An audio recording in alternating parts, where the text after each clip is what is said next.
jo paleisiu, įsirašys ir ne per Google Meet'us, bet atskirai. Ir įrašinėja tik tais mano ekranėlį ir plus ką aš šneku, niekieno veidų neįrašinėja ir balsą tik tais. Tai gerai, tai sveiki visi, smagu matyti, kiek čia jūsų yra 11, matau kartu su manim. Tai sveiki, sveiki, mano vardas Zigmantas. Aš šiaip atstovauju Baltijos kompiuterio akademiją. Ir Vilnius Coding School tuo pačiu, nes BK ir Vilnius Coding School tai yra dukterinė, Vilnius Coding School pagrindinė, BK dukterinė įmonė ir aš realiai ten esu lektorius, dėstytojas, dėstau tiek programavimą, tiek web aplikacijas, tai irgi iš esmės programavimas. Be viso šito dar vis turiu ir šiaip programuoju .NET C# su švedų kompanija turiu kontraktą, programuoju su skrydžiais, tiesiog mes turime savo skrydžių servisą specifinį, kuris surenka informaciją iš vairių tiekėjų ir atiduoda svetainėms, kurie bukinasi skrydžius. Tokia mano patirtis, jau beje 9 metai šito įmonė dirbu.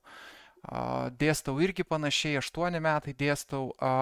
Čia papildoma veikla, be viso šito yra dar vedliai, kurie dirba su mokyklomis, galbūt net jūs girdėjote irgi apie vedlius, tai su vedliais dirbu, beje visai neseniai ten paruošiu ir šito kibernetinio saugumo visą modulį, tiek su kibernetiniu saugumu dirbu. Tai žodžiu, labai platus spektras, tai jeigu kažko norėsit paklausti tiek saugumo srityje, tiek dirbtinio intelekto labai dabar sparčiai domiuosi, ypač įrankiais, tai pabandysiu atskleisti, papasakoti. Tai netgi tapo mano hobiu papildomu nuo muzikos kūrimo, videoklipų kūrimo ir viso kito. Tai galėsiu pasidalinti ir...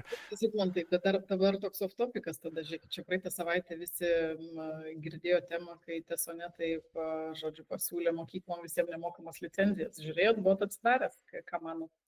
Jo, mačiau šitą, nu tai puiku, ta prasme, mokyklos turi ateiti šitie dalykai ir kuo greičiau, nes vaikai, bet kuriuo atveju vaikai, paaugliai ir na, jau vyresni studentai jau pilnai naudoja, bet mokyklos labai sunkiai į tai ateina. Svarbu mokyti tinkamai, jo naudotis ir išnaudoti visas galimybės, kaip teisingai mokytis, negauti atsakymo, galbūt iš to išmokti išspausti naudos ir teisingai paklausus gauti teisingus atsakymus. Nu, ta prasme, išspausti maksimalią naudą iš to. Tai aš nemanau, kad čia yra blogai, labai gerai, kad šitą duoda. Okay, gerai, ne, tai vienareikšmiškai gerai, tik žinot, gal žiūrėjot įrankį patį dėl to. Ne, įrankio nežiūrėjau. Aš girdėjau, bet nespėjau šito. Jo, okay, tai tik dėl to, ne, tai kad gerai, tai aišku, kad gerai, kuo daugiau. Jo, įrankio nežinau, nepakomentuosiu. Okay. Good, gerai, tai žodžiu. Jo, tai trumpas mano prisistatymas, tai aš dabar pasidalinsiu ekranu ir aš skaidrių, pasakysiu, neturiu, aš tiesiog parengiau dokumentą ir tą dokumentą su jumis pasidalinsiu, po to tai iš esmės skaidrės, galbūt netgi geriau negu, kaip ir skaidrės, galbūt netgi geriau negu skaidrės, o tiesiog šitas dokumentas. Taip, tik tais žiūrėsiu, kurį langą dalintis, šitą atrodo. Turėtumėt matyti. Tai toks dokumentas. Čia, aišku, laiko nežiūrėkit, nes sakė 3 valandas, dabar tapo mažiau negu 3 valandas.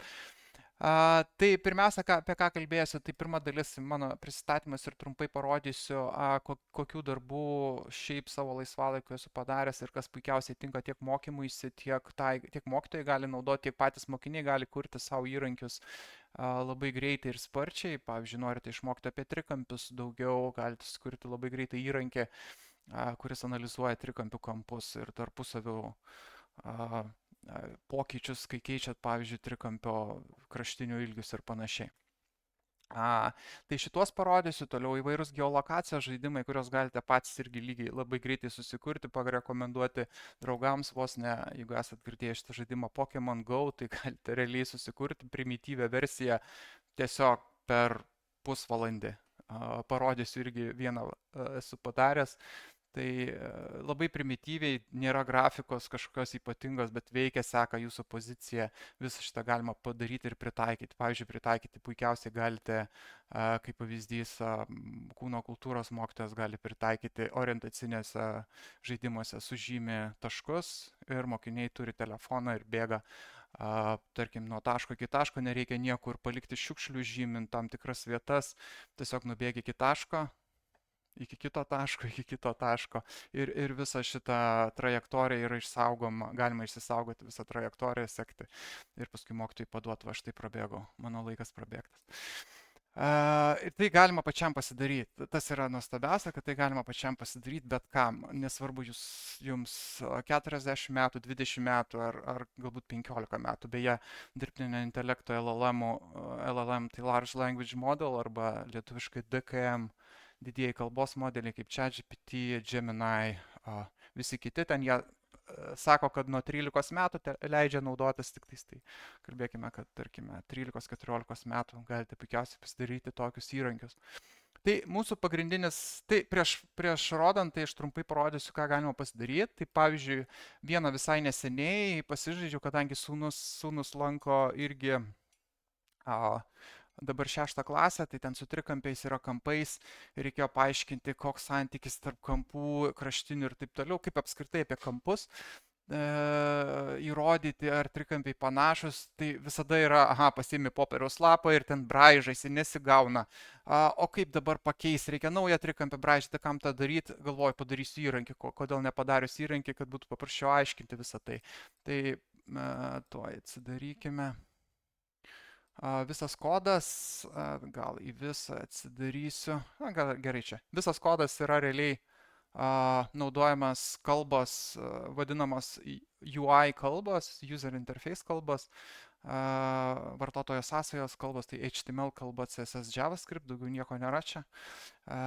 Turime koordinačių sistemą ir 3 taškus pasidedu, gaunu trikampį. Trikampį su laipsniais. Visą tai aš pats padariau. Nu, ta prasme, ne pats, o pagalba dirbtinio intelekto ChatGPT, aš tik tai turiu fantaziją, sakau, noriu to, rašyk man kodą šito daikto. Matau, kažko trūksta, patobulink. Ir čia ką aš galiu daryti, aš galiu tampyti kampus, keičiasi ir aš, tarkim, darydamas namų darbus, galiu greitai tokį įrankį pasidaryti ir lengviau suprast, pavyzdžiui, apskritai, kaip tie trikampiai, kaip keičiasi laipsniai.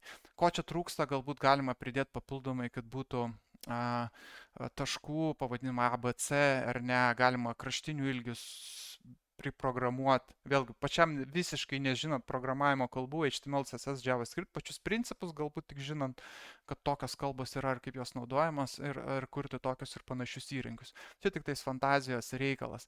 Be viso šito trikampio galima puikiai išnaudoti galimybės, pavyzdžiui, žemesnėse klasėse, 4, galbūt 5 klasėje vaikai pradeda mokytis koordinačių sistemos, Dekarto koordinačių sistemos. Vėlgi, čia galima užduoti užduotį, sudėliok taškus, ar ne, žymiai paprasčiau yra ekrane dėlioti, galbūt nei ant sąsiuvinio languoto, kai čia gali suklyst, gali atšaukti veiksmą, ištrinti ir nepribraižyti popieriaus lapo, plus visą šitą galima pasidaryti papildomai, išsisaugoti, yra mygtukas, paspaudus išsisaugoti, jūs galite išsisaugoti, kaip pavyzdys, bet kokiu formatu ir tai turėti. Ir visą tai galite patys pasidaryti per pusvalandį. Tai čia trikampio analizė, pavyzdžiui, kitas yra geolokacijos žaidimas, aišku, šito geolokacijos žaidimo nepažaisim, čia sukūriau, buvo iniciatyva per vieną sekmadienį, šitas ilgiau užtruko, nes šiek tiek buvo vizualizacijas, paveiksliukai, aišku, sugeneruoti vėlgi su ChatGPT visi, pradėti žaidimą, žaidimo tikslas yra tiesiog detektyvas, reikia išsiaiškinti, kur dingo šeimininkas. Žaidimas, tai va tokius edukacinius žaidimus galima papildomai įdėti įvairių istorijų, vykdant tam tikras užduotis, vėlgi mokykloje, vėlgi mokotės tam tikrų dalykų, galima į tas užduotis įpinti fiziką, chemiją, matematiką, išspręsti kažkokią lygtį, kad galėtumėt gauti kito taško koordinates ir taip toliau. Tai žaidimo esmė yra pradedamas žaidimas, čia aišku paprašys, kad leisti žinoti jūsų lokaciją, nes tai yra užsikrauna žemėlapis ir naudojama speciali biblioteka, kuri tiesiog bando nustatyti jūsų koordinates. Tai aš sakau, Okay? Tai nustato, kad aš randuosi čia. Beje, šitas nelabai tiksliai veikia ant kompiuterio, nes kompiuteris neturi labai jautraus GPS jutiklio, plus tai yra patalpoje, tai sunkiai nustatys. Tai realiai aš gyvenu va šitoj vietoj, tai mane nustatė šitoj vietoj. Dabar žaidimo esmė yra suprogramuota taip, vėlgi mano fantazijos dėka, ChatGPT pagalba yra suprogramuota taip, kad taškai rodo mano lokaciją, visi papildomi taškai, pavyzdžiui, klientas, eik išklausyk jo pasakojimą, nuėjus išklausyti jo pasakojimą, realiai jūs turite nueiti per vietovę iki tos vietos, visi veikėjai atsiranda, kaip jūs aprašysit. Pavyzdžiui, kažkur kodė, aš dabar neatsimenu, kurioje vietoje, na, aš tiesiog paprašiau, kad visus veikėjus išdėliok kilometro atstumu, pavyzdžiui, galite nustatyti 200 metrų atstumu. Tai galima apriboti. Jeigu maži vaikai, galima iš viso apriboti stadiono teritorijoje, bet čia jūsų fantazijos, jūs paprašo ChatGPT, po to mes galėsim pažaisti, aš parodysiu, kaip tai daroma. Ir čia pavyzdys, dabar aišku, man reikėtų nueiti ir pažiūrėti, kaip tai vyksta, paspausti neveikia, bet aš esu pasidaręs testavimo režimą, testing mode, kur galiu nusakyti, kad OK, testavimo režimas įjungtas ir iš naujo persikraus. Ir dabar turėtų užtekti nenueiti iki jo testavimo režimą, kad man užtenka paspausti.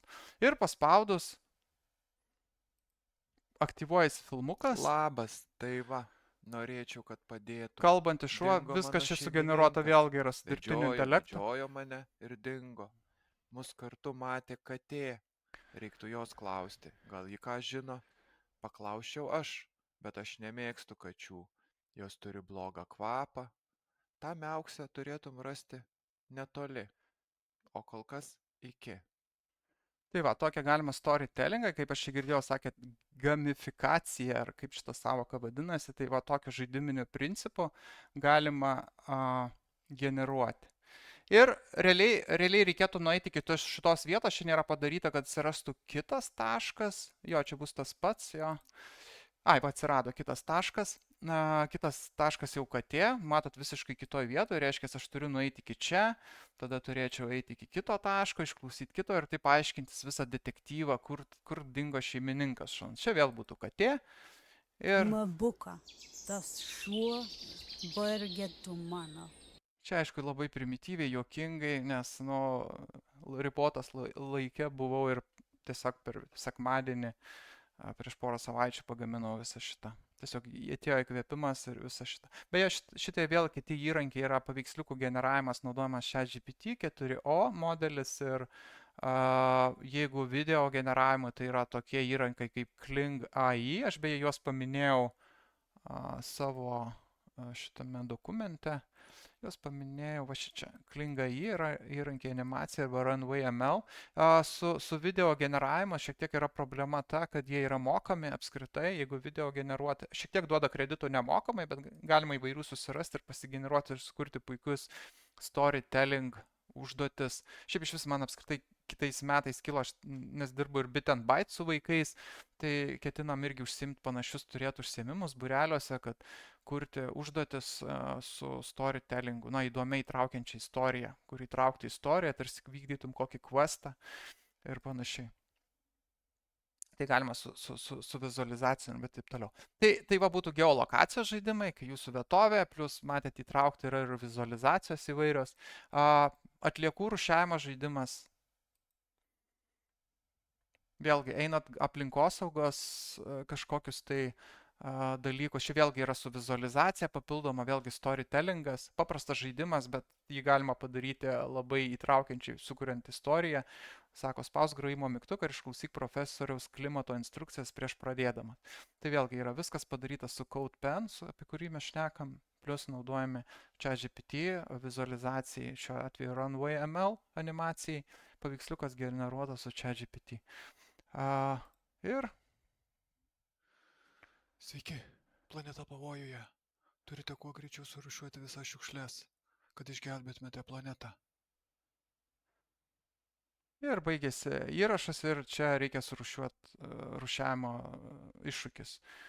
Matote popierius, dėti popierių, jeigu kažką neteisingai įdėtat, pavyzdžiui, čia yra plastikas į stiklą, tai O varge. dar animacija, kad sufeilinat. Ir taip toliau. Negirdit, reikia tikriausiai pasidalinti garsu. Nežinau. Beje, aš nežinau, kaip su Google Meets dalintis savo desktopo garsu. Palauk, bandysiu sustabdyti rodymą ir iš naujo, jeigu ten bus koks mygtukas uždėti. Va, radau. Ne, kaip tik. Also share tab window. To share audio, share a tab instead. Chrome tab, gerai. Gerai. Tuoj pažiūrėsiu, kad būtų šitas gal. Jo, aš turiu atskirai share'int, labai įdomiai Google Meets'as veikia. Bet kuriuo atveju įrašas bus su garsu, paliksiu įrašą, galėsit paklausyti. Gerai, kad pasakė. Dabar turėtume liktais girdėti. Jeigu aš refreshinsiu. Pasakykit, ar girdit. Sveiki, planeta pavojuje. Turite kuo greičiau surūšiuoti visas šiukšles, kad išgelbėtumėte planetą. Tai va, yra su įgarsinimu, su viskuo, tai kur prieš tai rodžiau pavyzdžius, nekartosiu, ten buvo šuo šnekantis ir katė šnekantis žmogaus balsu. Tai bet kuriuo atveju įrašas bus, pasižiūrėsit, labai įdomiai Google Meets'as veikia, pasirodo. Nors ir jungtas šerinimas, aš turiu atskirai šerinti patį tabą, kad galėtumėt girdėti. Neužtenka lango šerinti. Jo, gerai. Tai atliekų žaidimas, va, irgi idėja puikia.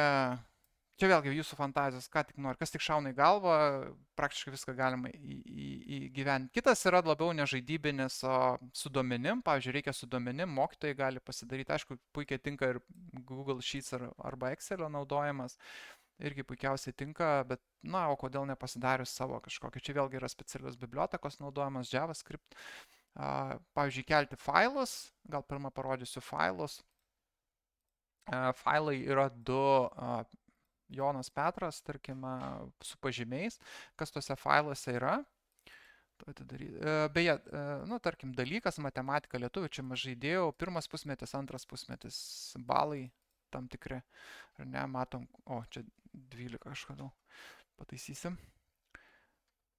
Taip, matematika lietuvių, matom lietuvių gerai, tai labiau humanitaras nei tiksliukas. Tiksliukai nelabai sekasi.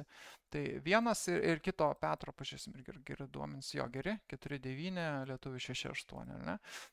Duomenys. Jie yra tam tikrų formatu, naudojamas specialus formatas, šiuo atveju CSV, angliškai reiškia comma separated values, kableliu atskirtos reikšmės. Jis atsidaro su Excel'u, bet jei nedarytumėt su Excel'u, atsidarytumėt su Notepad'u, pavyzdžiui, tai pamatytumėt, kad tai yra kableliu atskirti duomenys. Yra pirma eilutė visą laiką naudojama antraštinė, kaip antraštiniai, o kitos eilutės yra kableliai.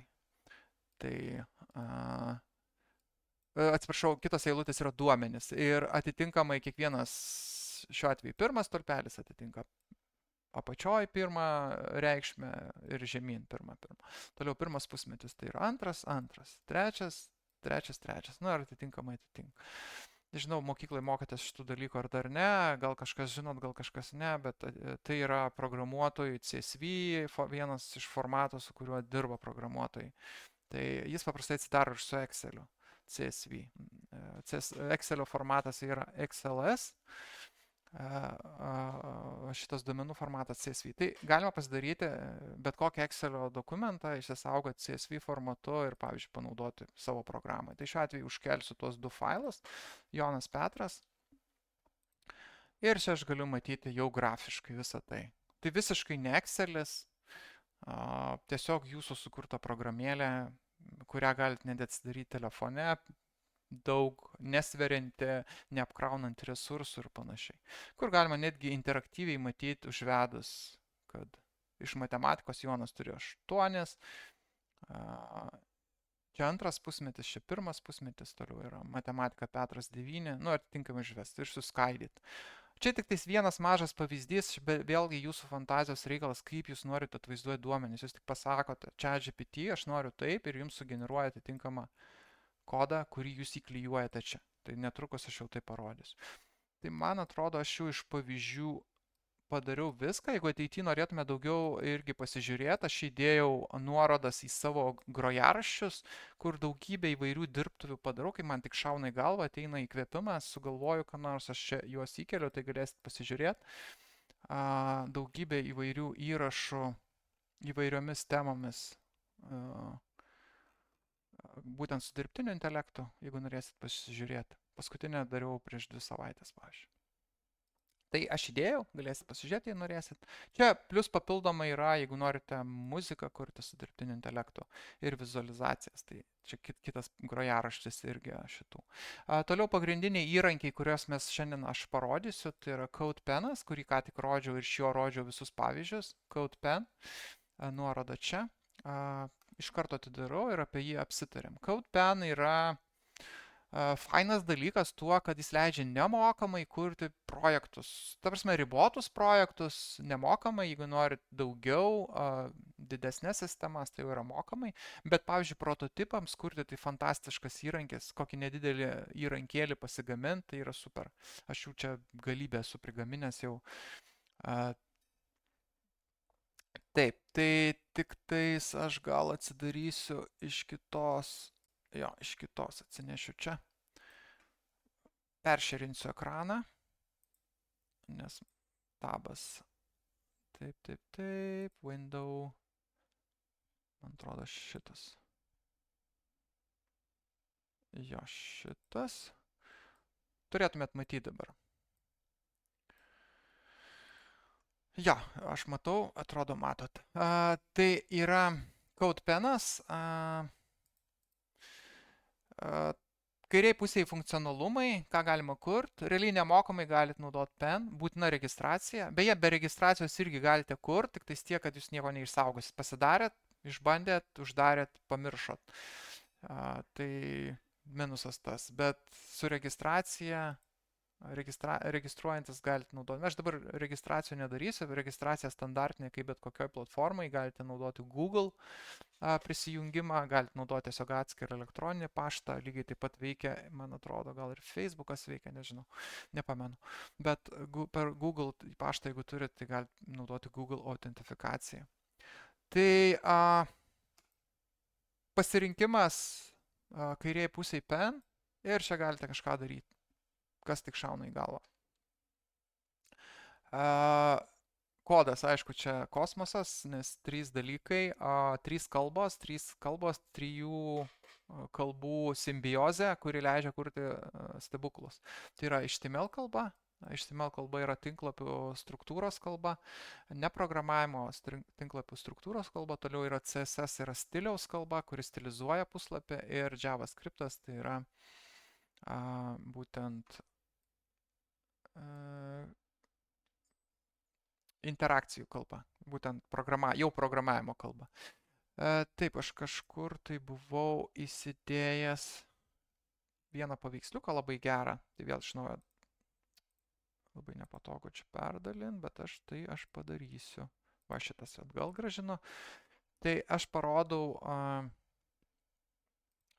kaip HTML ir CSS, JavaScript, vis tiek, jei kažkas ir esat susidūrę, tikrai ne visi, tai trumpai pristatysiu HTML, CSS, JavaScript kalbą. Tai yra 3 kalbų simbiozė, kuri leidžia mums kurti interfeisus, vartotojo sąsajas įvairias ir panašiai.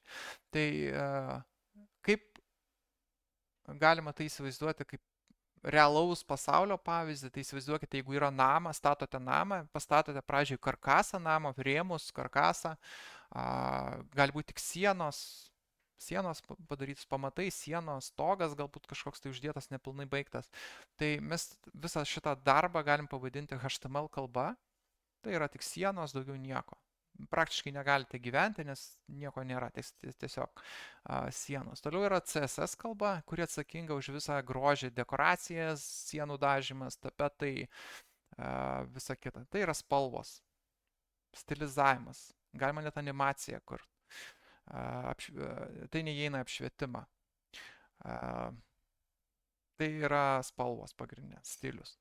Toliau ateina JavaScript kalba, kuri jau padaro jūsų namą funkcionalų. Tai yra paspaudus mygtuką įsijungia šviesa, paspaudus televizoriaus pultelį įsijungia televizorius. Tai reiškia mygtuko paspaudimai, visokios interakcijos, jeigu tai būtų išmanus namas, tai dar labiau atitiktų JavaScript. Pavyzdžiui, įeinat į namus, namais pasisveikina su jumis, įeinat į kambarį, šviesa pati įsijungia, tai jau yra JavaScriptas, kuris atsakingas būtent, kad reaguotų į tam tikrus įvykius. Įvykis, pavyzdžiui, jūs įeinat į kambarį, tai yra įvykis ir į tą įvykį reaguoja būtent jūsų namas. Tai jau yra JavaScriptas. Tai va, šitų trijų kalbų simbiozė leidžia mums kurti puslapius. Bet kuri svetainė yra HTML, CSS, JavaScriptas. Galite atsidaryti bet kokią svetainę. Aš, pavyzdžiui, vieną pasimiau svetainę. Čia prieš rodant pavyzdį noriu trumpą tokį įvadą, kad bendras supratimas būtų. Ok. Nežinau, ar dabar. Man atrodo, nesimato. Gerai, aš vėl turiu peršerinti. Stabdyti, nes nematysit. Nacionalinės švietimo agentūros tiesiog atidariau, nes kadangi susiję svetainę. Bet kokią svetainę atsidariau, šiaip bet kurią svetainę atsidarysite, ar naujienų portalą, LRT, ar Facebooką. Svetainė, kuri atsidaro per naršyklę, šiuo atveju naudoju Google Chrome. Tai yra viską, ką jūs čia matote, tai yra sukurta naudojant HTML, CSS, JavaScript. Ta prasme, galutinis rezultatas yra HTML, CSS, JavaScript. Visą tą galite pamatyti, tą kalbą paspaudus F12 mygtuką. Atsidaro toksai programuotojų įrankių dalis ir realiai yra dalis Elements ir čia galite visus elementus matyti. Visą struktūrą. Realiai net užvedus su pelytę matot, kuris kodas už ką atsakingas. Tai kairiai pusėje atsiranda toks patamsinimas ant tos vietos, kur užvedat. O čia labai daug JavaScripto, matot, skriptas yra kažkoks ir taip toliau. Jo, teisingai, kai jo inspektoriaus nematot, code inspektoriaus. Jo, reikia kažką sugalvot. Sustabdyti, galvoju, kaip galima entire screen. Entire screen negaliu dalintis, nes mano labai platus ekranas. Langą gal pabandysiu dar sykį, share. O, dabar turėtumėt matyti. Jo, matau, kad matot. Tai va, dešiniai pusėje yra tas vadinamas Code Inspector ir čia atitinkamai galite matyti elementus ir panašiai. Viršuje yra vadinamas Code Inspect mygtukas, inspektuoti elementą mygtukas ir su juo galite užvesti ant konkretaus bet kokio užrašo. Aš manau, kad mokiniai tikrai šitą žino ir galbūt netgi kartais tėvus apgauna, kai atsidaro elektroninį dienyną ir pakeičia pažymius laikinai. Tai šitą tikrai žino. Tai čia galima, pavyzdžiui, pakeisti tekstą. Jeigu pažymėjot, čia pasižymė kodas ir kodo dalyje galite keisti tekstą ir tas tekstas pasikeis puslapyje. Manau, tikrai žinot. Labas. Na ir čia pasikeičia labas, matot. Aišku, tai nepasikeičia serverio pusėje. Atnaujinus puslapį viskas dings.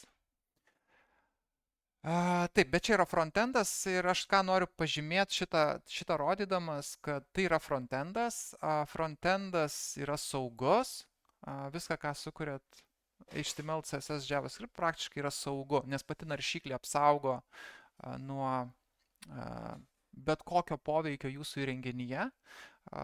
Pati naršyklė apsaugo. Netgi jeigu atsidarysite puslapį, kur yra kažkoks įdiegtas blogiuko kodas, jeigu nepaspausit kažkokių specialių sutikimų ir taip toliau, praktiškai jums tiesiai žalos negali padaryti, kol jūs, aišku, patys nepaspaudžiat ir sutinkat su kažkuo. Tai, pavyzdžiui, jeigu išlys pranešimas, kad norite įsijungti kamerą, tai to patys sutiksit ir jūs filmuos, tai jau čia jau bus jūsų. Nes lygiai su JavaScriptu galima valdyti ir kamerą.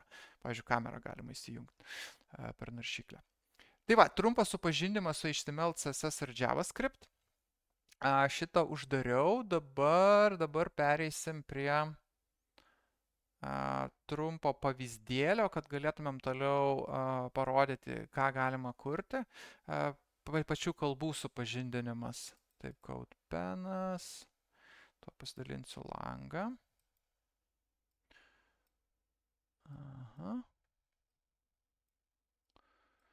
Taip, share. Va, šitas langas. Ir labai trumpas pavyzdėlis, labai greitas HTML kodo rašymas. HTML kalba sudaryta iš elementų. Pavyzdžiui, parašysim koks nors h3 elementas, kuris bus tekstas, parašysim paspausk ant dėžutės.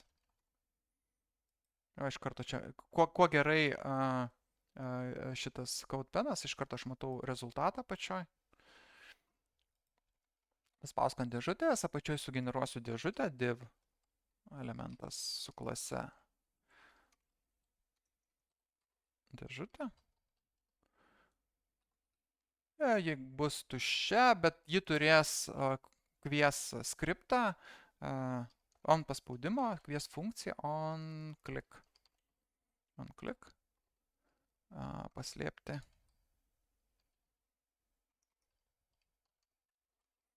This tai reiškia šią dėžutę. This tai tą konkretų elementą, ant kurio aš paspausiu. Tai va, tai čia yra tik tais HTML-as, dėžutės pačios nesimato, nes nesuteikiau dar jam formos. Formą suteiksime su CSS, tai CSS tam reikalingas. Aš gal nerašysiu, aš tiesiog įdėsiu kodą, pasiruošęs esu. Tai CSS kodas, čia sako, kad dėžutė, tai va būtent šita dėžutė, klasė dėžutė, turi plotį width 150 pikselių, tai aš turiu plotį 150, aukštį 150, aukštį 150, fono spalva šviesiai žalia. Background color light green gaunu šviesiai žalę, rėmelis toliau atitinkamas, margin tai yra atstumas nuo išorės prideda papildomą atstumą 50 pikselių, toliau kursorius, kad užvedus atsirastų va toksai pirštukas, tai cursor pointer nurodau, tai atsiranda pirštukas, nes jei to nenurodyčiau, galiu labai trumpai pavyzdį parodyti, jeigu išmesiu.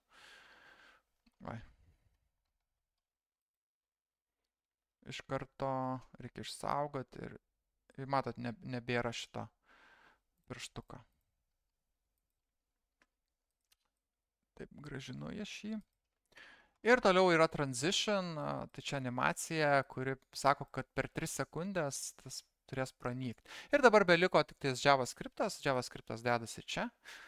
Šitą rodau tam, kad mes tą dabar darysime su ChatGPT ir mums generuos atskiras HTML, CSS, JavaScript dalis ir mes atitinkamas įkelsim. Tai JavaScript kodas pagrindė sudaro funkcijos įvairios, tai šiuo atveju funkcija paslėpti elementą. O šitoj pusėje kaip tik ir kviečiu tą funkciją paslėpti ir perduodu tą elementą konkrečiai. Žinau, jūs ten labai matosi, gal turbūt padidinsiu. O šitas toliau kodas sako, kad elemento stilių nustatyti į nulį. Tai reiškia opacity yra permatomumas, nustatom į nulinį, jeigu permatomumas nulis, reiškia jis yra nematomas. Ir uždedam laiką, kad per tam tikrą laiką, per 300 milisekundžių, tai yra maždaug 0,3 sekundė. Ir dabar viskas jau kodas turėtų veikti ir aš, pavyzdžiui, paspaudžiu, stačiakam kvadratas dingo. Galiu pareguliuoti, galiu uždėti net 3000, pavyzdžiui. Beje, čia irgi reikės keisti, taip save.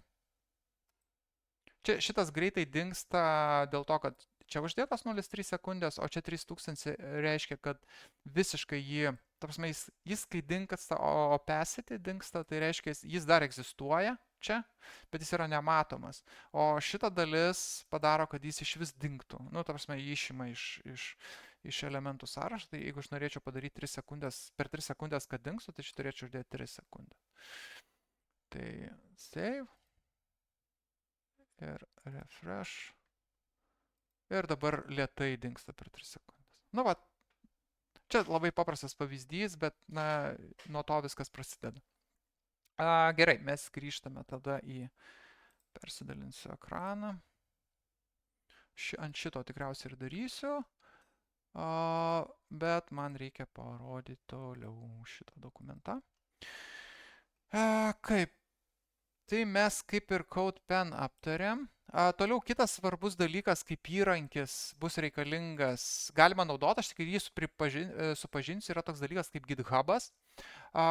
Naudojant CodePen yra vienas minusas, kad jūs negalite užsikelti savo failų. Pavyzdžiui, jeigu norit paveiksliuką naudoti, tai reikia kažkokios atskiros talpyklos, kur galėtumėt laikyti paveiksliukus. Ir tai turi būti Content Delivery Network funkcionalumas. Pavyzdžiui, jeigu gelsit į Google Drive, tai dėja netiks, puslapyje negalėsite jų atvaizduoti. Tam puikiai tinka GitHub'as, kur galima sukelti paveikslėlius, pasimti paveikslėlių nuorodas ir naudoti savo svetainę. Tai galėsiu parodyti. Ir toliau, ką naudosim, tai ChatGPT. Taip. Tu kaip ir visa kita. Daugiau visų kitų įrankių vizualizacijoms galima papildomai. Mūsų šiandien tikslas daugiau CodePenas ChatGPT. Tai pirmas dalykas, ką mes pasidarysim, parodyti kažko praktiško, pasidarykime gal, kiek mes čia laiko turim, gal kokias 10 minučių, pasidarykim kokias nors paprastas pratybas, pavyzdžiui, kaip pasidaryti pratybas. Pasidarykim, įsimesiu ChatGPT langą, vėl dalinuosi kitu ekranu, kitu tabu ChatGPT. Gerai, šitas atrodo. Kas liečia dirbtinio intelekto įrankius, ChatGPT yra LLM'as, kas reiškia Large Language Model.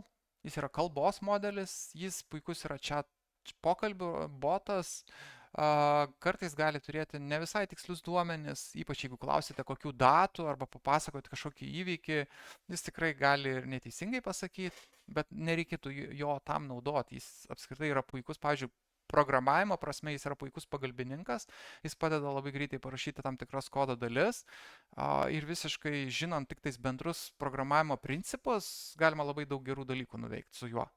Aišku, jeigu jūs naudosite klausinėti datas, galite labai apsigauti. Kaip vienas, aš kaip tik šeštadienį turėjau su mokiniais būrelį, vienas mokinys sako, man labai stipriai nepadėjo, ChatGPT sako, aš tingėjau skaityti knygą, paprašiau, kad ChatGPT aprašytų tą knygą, pasirodo, kad tas ChatGPT parašė, kad veikėjas pagrindinis numerį, aš nunešiau mokytojui, mokytojas sakė, kokią čia nesąmonę parašė, nes tas veikėjas vis dėlto toj knygoj nemirė, išgyveno, tai ant tie galima absurdiškų situacijų.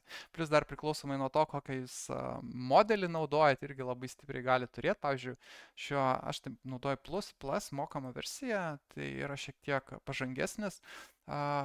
4o kažkiek leidžia ir nemokamai versijai. 4o šiaip labai geras tiek programavimui, tiek apskritai tekstų įvairių skaidrių kūrimui, medžiagos ruošimui labai puikiai tinka.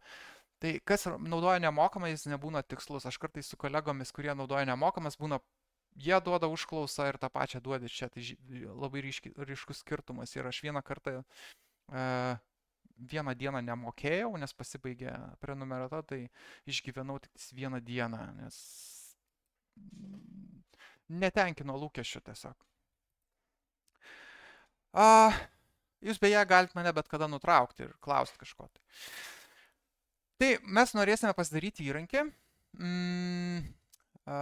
pratybas, kurių pagalba būtų galima duoti mokiniams tokias pratybas ir mokiniai tiesiog pažingsniui atlieka tam tikras užduotis. Šiaip labai patogus būdas mokiniams duoti pratybas. Ne veltui mokytojai perka dažnai pratybas, kurios būna tiek popierinės, kurias mokiniai pildo, o kodėl nepasidarius elektroniniam. Aišku, yra įvairios ir elektroninės pratybas, bet jas irgi reikia pirkti. Bet kartais galbūt galima greitai pasidaryti iš parankinių priemonių savo pratybas. Kodėl nepasidarius savo pratybas? Paimkime, tarkim, kas šauna į galvą, yra Scratch programavimo modulis vaikams ir paprašykim, noriu pagaminti pratybas su CodePen.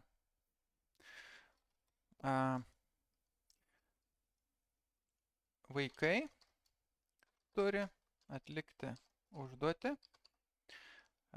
su Scratch suprogramuoti veikėjo valdymą. Veikėjo valdymą tai reiškia, kad paspaudžiu rodiklį į viršų, veikėjas juda į viršų, paspaudžiu rodiklį į dešinę, veikėjas juda į dešinę ir taip toliau. Bet čia vėlgi fantazijos reikalas, kokias jūs norit pratybas, kas tik šauna į galvą. Galit padaryti pratybas matematikos uždaviniams. Padaryk pratybas, kuris ten 10 uždavinių pateiktų mokiniams pagal žingsnį. Padaryk pratybas, kad mokiniai ten atliktų kokią nors piešimo užduotį. Ar ne? Padaryk pratybas, kad atsakytų į klausimus iš lietuvių kalbos kokios nors prozos nagrinėjimo ir taip toliau. Tiesiog pažingsniui atsako į klausimus. Aš pasirinkau šitą. Vaikai turi atlikti užduotį su Scratch, suprogramuoti veikėjo valdymą. Daryk žingsnius kuo smulkesnius. Turi būti galimybė grįžti atgal.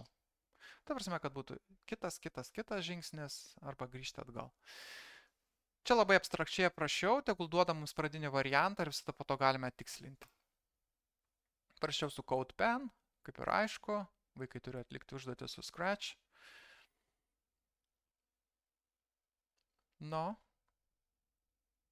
Puiku, štai pasiūlymas, kaip galėtų atrodyti labai smulkiai žingsniai, suskirti pratybos su Scratch veikėjo valdymu. Ir sako, pirmas žingsnis turėtų, čia pirma jis nerašo kodą, jis pirma pasiūlo planą, ar mane tenkins šitas planas. Sako, pirmas žingsnis atsidaryti Scratch, puiku, nes vaikai turės atsidaryti Scratch. Paspausę sukurti, viršuje dešinėje, žingsnis, išsirinkite, ką atnai reikia. Čia viską detaliai surašo. Čia, aišku, mes galime kritiškai pažiūrėti ir pastikrinti, ar tikrai čia viskas atitinka, atsidaryti Scratch svetainę, bet mūsų tikslas yra daugiau CodePenas. Labai nesigilinsim ir tinka.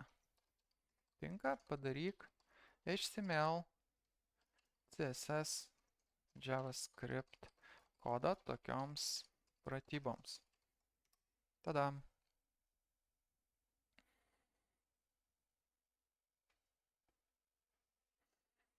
Ir jis generuoja kodą. Dabar vėlgi, čia mūsų gali netenkinti. Dabar šiek tiek CodePenas, atidarysiu CodePeną šalia. Būtent pen funkcionalumas mums neleidžia prieimo prie viso failo, nes realiai ką čia rodo, tai yra vienas failas HTML, bet čia yra suskaidyta 3 dalis atskiras. Ką jis mums dabar generuoja, ir čia dažnai jis taip daro, jis generuoja viską viename faile. Kaip dabar atskirti, kas yra kas? Kur HTML-as, jeigu aš neturiu žinių HTML, CSS, JavaScript, čia gali būti problema. Galime sakyti, aš neturiu žinių apie HTML, CSS ir JS, sutrumpintai JavaScriptas JS. Prašau, man sugeneruok atskirai HTML, CSS ir JS tinkamą CodePen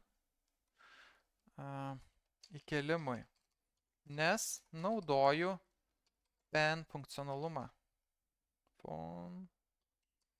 Kas tas pen funkcionalumas? Tai pen funkcionalumas yra, ką jūs čia kursit, tai yra pen funkcionalumas.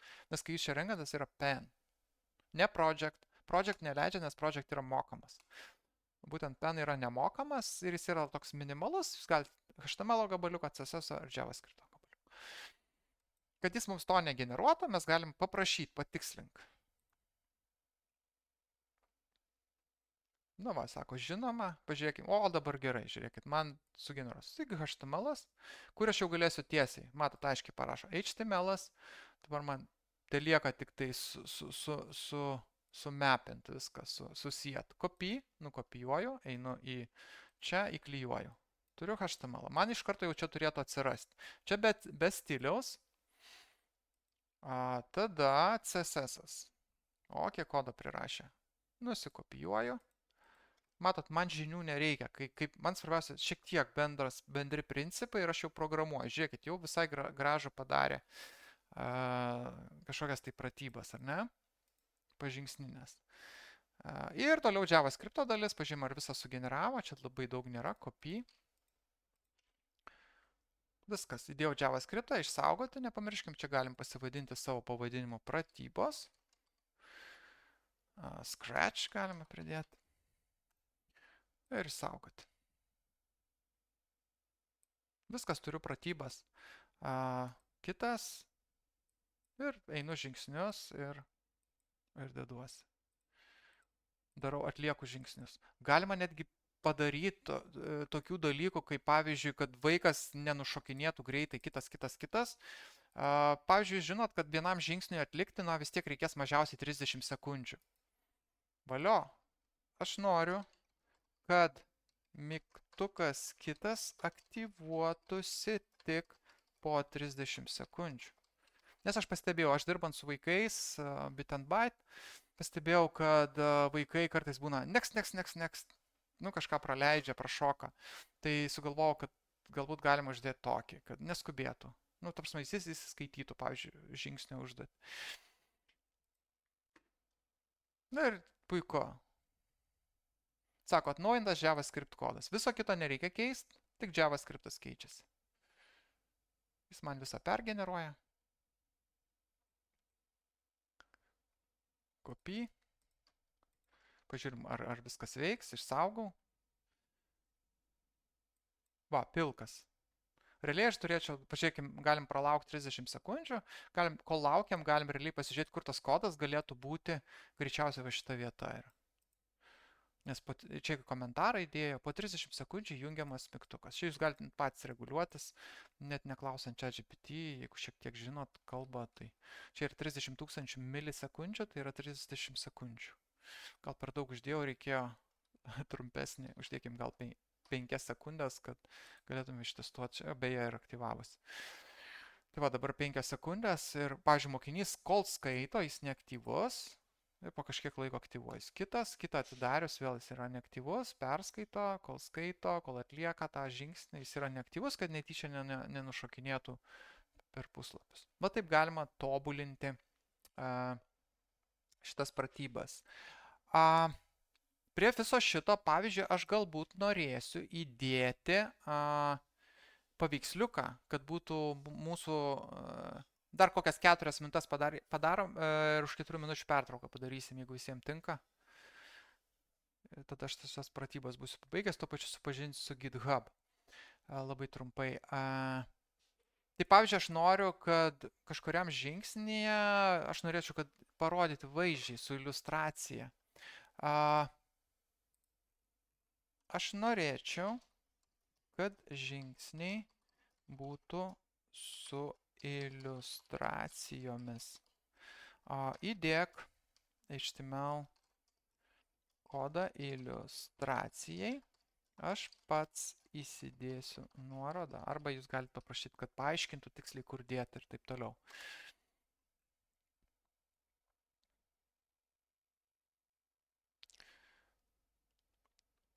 Realiai, jeigu žinot, aišku, čia reikia išmanyti jau HTML kalbą šiek tiek, bet paprastai tam yra naudojamas IMG šitas elementas. Ir čia kaip atkreipkite dėmesį, daugiau niekas nėra keičiama, pagrindiniai yra HTML pasikeičia. Matot, HTML. Ir CSS šiek tiek pasipildo, nes atsiranda šitas, sako, papildymas CSS. Įsitikin, kad šis stilius yra įtrauktas, kad paveikslėlė atrodytų tvarkingai. Tai aš nusikopijuoju visą. Pakeičiu. Čia esama. Ištrinu, pakeičiu naujo. Dabar turėtų jau būti paveiksliukai. Beje, paveiksliukų dar nerodys. Matot, vietoj paveiksliuko rodo ikonėlę, kad nerastas paveiksliukas. Tai mums reikia tą paveiksliuką įsidėti. Tai kiekvienas šitas žingsnis, yra žingsnio kodas, turi savo iliustraciją. Iliustracija turi tokį, iliustracijos elementas turi atributas src, kas reiškia resursas, source, angliškai source. Ir čia kabutės tuščias. Tai čia reikėtų įdėti nuorodą į paveiksliuką. Nuorodą galima dėti, jeigu turite kažkokį viešą šaltinį. Ką žinau, atsidarysiu Pixabay. Pixabay yra nemokamų paveiksliukų šaltinis, galima iš čia kažką įkelt. Pavyzdžiui, fotos, kažką random. Šiaip bet ką random įdėsiu. Ir čia jeigu nukopijuosit copy image address, tiesiog ir įdėsit, pavyzdžiui, pirmą žingsnį. Automatiškai šitas turėtų atsirasti su tuo paveiksliuku. Aišku, paveiksliukas didelis, jį dar galima redaguoti. Galima to pačio ChatGPT paprašyti, kad pakeistų, sakyti, kad per didelis paveiksliukas ir panašiai, bet mes dar ne viską ir padarėm, nes čia dar buvo žingsnis ir kad reikia CSS, step image. Bet sakė įsitikinti, ar jau yra toksai įtrauktas. Tai mes galim pereiti visus ir pasižiūrėti. Step image nėra tokio. Tai reikia įsidėti. Atkreipkite dėmesį, paveiksliukas iš karto sumažėjo, nes stilius toks buvo pritaikytas. Čia beje reguliuoja, kad maksimalus dydis yra 100%, kadangi paveiksliukas dedasi į šitą baltą konteinerį, tai jis yra 100% jo dydžio ir paveiksliuką turiu. Aišku, paveiksliukus galima pasiruošti iš anksto ir susidėti. Tai tam yra naudojama GitHub platforma, kur galite patys susikelti savo paveiksliukus ir turėti juos viešai prieinamus. GitHub. Čia vėlgi registracijos nepasakosiu, GitHub nuėję prisiregistruojat, susirandat mygtuką kurti, naują, žalią mygtuką, new, susikurite savo repozitoriją, realiai yra projektas, talpykla paveiksliukų. Čia įsidedate, pavyzdžiui, pratybos, susikuriu, jis turi būti viešas, nes kitaip nepasieksit paveikslėlių, todėl jeigu viskas, kas viešas, visą laiką galvokit saugumas. Ar tai, ką dedu, gali būti viešai prieinama. Neteikit savo nuotraukų. Jeigu tai yra kažkokios instrukcijos, nu, tai jos, žiūrėkite, ar jos gali būti viešos ar ne. Jeigu negali būti viešos, tai galvokit, gal tada netinka man šitas variantas. Aš tada turiu galbūt pirktis puslapių talpinimo paslaugą ir ne CodePen apskritai naudoti, nes viską, ką sukuriat CodePen, yra vieša. Nemokama, dėl to vieša. Public, sukuriu repozitoriją, create repozitoriją. Čia galima pasiklysti, bet nereikėtų pasiklysti, yra vienas nuoroda upload an existing file. Šitą paspaudus. Čia įtempiamas paveiksliukas. Aš, pavyzdžiui, paimsiu bet ką. Paveiksliukas. Jis užkeliamas. Čia parašom, ką įkeliam. Šiaip GitHubas yra versijų kontrolės sistema. Jis naudoja programuotojai ir jūs visada bet ką įkėlę, bet kokį dokumentą, failą, kodą, jūs visada padarę pakeitimus, parašot, ką jūs pakeitėt. Tokiu atveju jūs turite visą istoriją savo pakeitimų, bet kada galite atstatyti duomenis, kuriuos kažkada, pavyzdžiui, prieš mėnesį kažką darėt, bet netyčia ištrynėt, galite grįžti mėnesį atgal ir pasiimti. Tai GitHubas šiaip yra patogus dalykas. Tai daug naujų dalykų ir kitų sužinosite, jei dar nenaudojat. Tai tiesiog commit, patvirtinu, kad įkėliau ir viskas, aš turiu tą failą tiesiai čia, va šitas paveiksliukas. Dabar kaip jį gauti į savo HTML, tai paspaudžiant paveiksliuką, rodo paveiksliuką ir man čia tai reikia tiesiog dešinint to paveiksliuką ir copy image address, ką darėm ir prieš tai iš Pixabay, copy image address ir aš jį naudoju jau CodePen prie CRC. Jeigu nežinau, kaip naudot, aš galiu tą nuorodą įduoti ChatGPT. Pavyzdžiui, aš nežinau kaip. Aš turiu paveiksliuko nuorodą. Nuorodą. Įdėk man į pirmą žingsnį. Nieko nesuprantu apie HTML. Aš galiu paprašyti, kad jis dirba. Tegu vergas dirba. Ir jis va gražiai įdeda. Active step 1, jis viską sudėjo, ką aš padariau ranka, jis tą patį padarė. Jis įdėjo į SRC, šitą sudėjo ir aš tą galiu nukopijuoti žingsnį. Jeigu aš netgi tiek nežinau, kur man tą įkopijuoti ir pasimesiu, smegenys sprogsta, nes čia daug kodo, bijau suklyst, prašau pergeneruok visą HTML. Ta prasme, tegu dirba. Aišku, kartais gerai savo leisti smegenims padirbti ir pačiam paieškoti tiksliai. Tuo pačiu mokatės programuoti. Tai irgi vienas iš būdų. Ir jis visą pergeneruoja, jau pirmas žingsnis yra su tuo paveiksliuku. Kopijuoti. Įklijuoti. Save, refresh. Ir aš turiu jau pirmą žingsnį su paveiksliuku, kur mokiniai... Čia aš bet kokį paveiksliuką įdėjau nesusijusiu su Scratch, bet čia net esmė. Jūs galite daryti screenshotą, išsaugoti, įsidėti į GitHubą, pasimti nuorodą, paduoti ir dirbti toliau.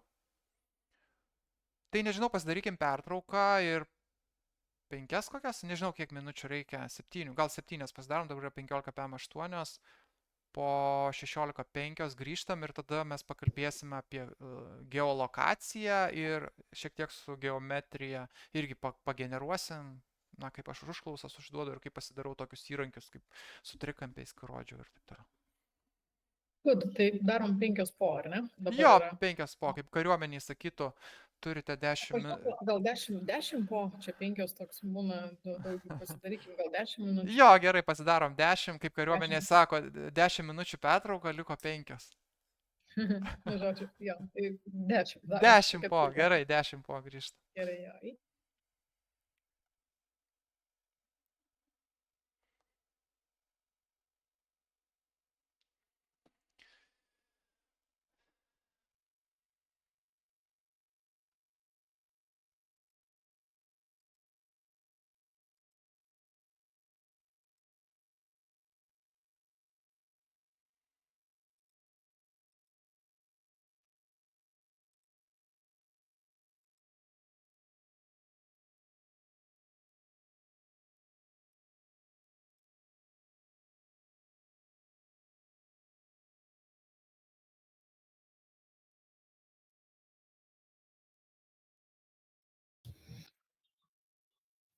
Tai kaip ir grįžtam, ar ne, minutę dar. Jo, kaip ir po truputį.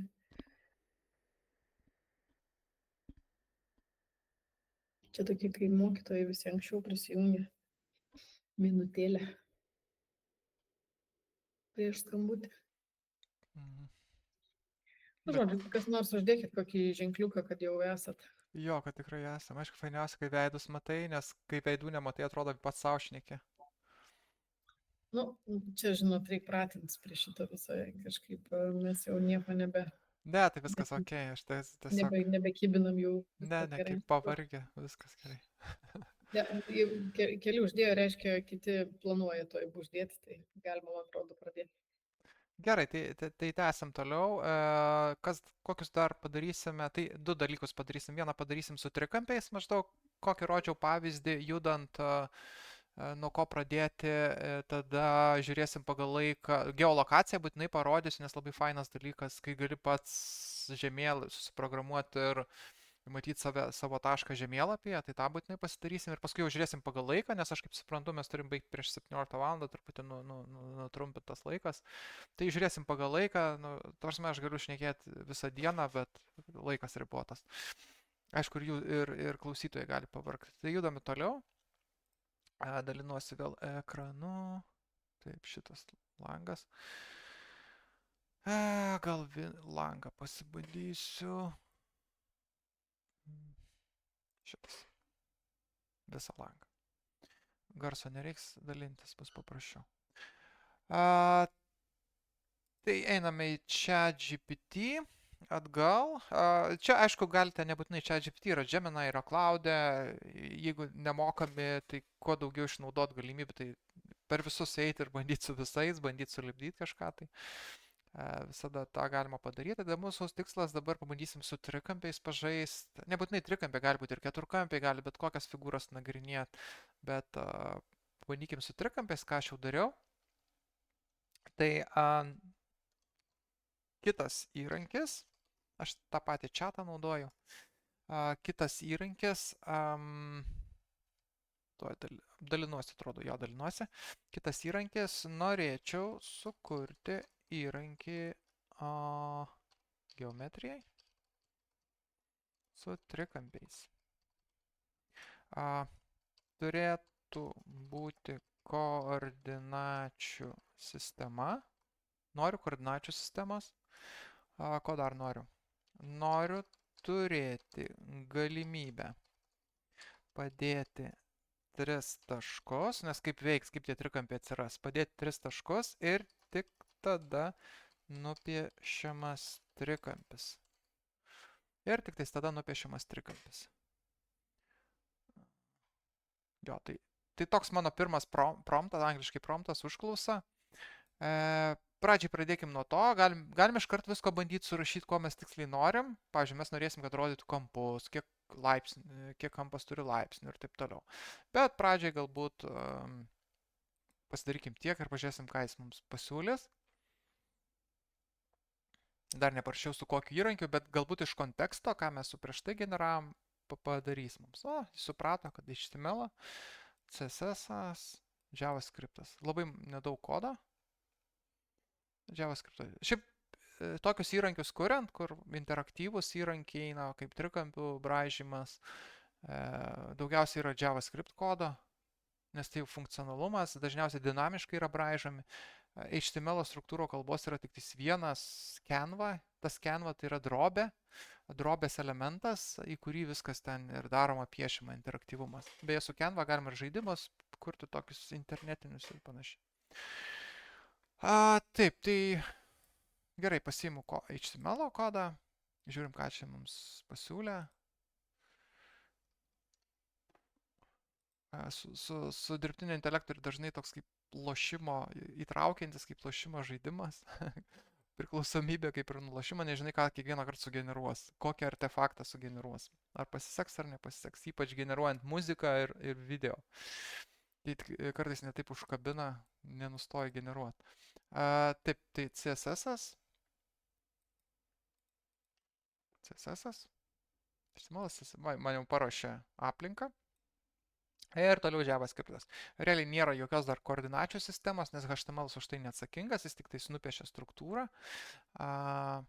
CSS įrėmino tą struktūrą, apipavidalino, nubrėžė linijas. Ir toliau JavaScriptas, daugiausiai kodo, kuris visą tai padaro. Copy. JavaScriptas. Save. Nu va, turiu koordinačių sistemą. Kaip koordinačių sistemai man ko trūksta? Man trūksta reikšmių, ar ne? X reikšmių, Y reikšmių. Galiu iš karto paprašyti. Trūksta X ir Y reikšmių koordinačių sistemoje. Tokiu principu mes kuriame savo įrankį. Atnaujintas JavaScript su koordinatėmis ant ašių. Na, jis pergeneruoja. Matot, tik tais JavaScriptas. CSS, HTML praktiškai tokius įrankius kuriant jau nebesikeičia. Visą sugeneravo, nukopijuoju, copy paspaudžiu ir čia ištrinu tai, kas jau yra, įklijuoju. Turėtų persikrauti ir turiu koordinatės. Jeigu manęs netenkina vėlgi, tarkime, žingsniai, 1, 2, 3, gal noriu 10, 20 ir taip toliau, bet, tarkim, tegul bus gerai. Dabar testuojam, ar ne? Testuojam, ar deda tašką. Taškas dedasi, valio. Antras dedasi. 3 padėjus nubrėžia trikampį. Valio, turiu trikampį. Bet aš su juo nieko negaliu daryti.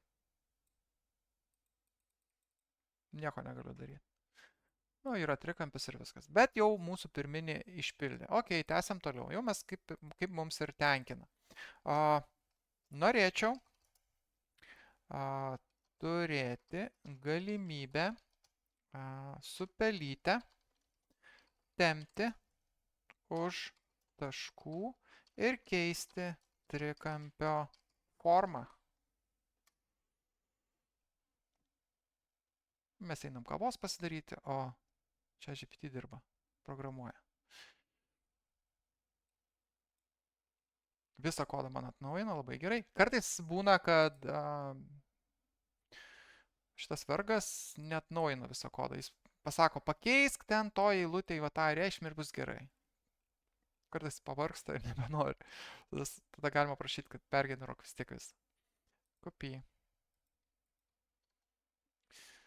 Žiūrim, ar išsaugom būtinai ir vėl iš naujo piešiam trikampį. O, jau galiu žaisti. Valio. Na, kažkokius tai trikampis. Bet negaliu naujo piešti. Nu gerai, kol kas nereikia naujo, aš norėčiau su to vienu žaisti. Galim papildomai paprašyti. Noriu, kad trikampio viršūnės turėtų raides A, B, C.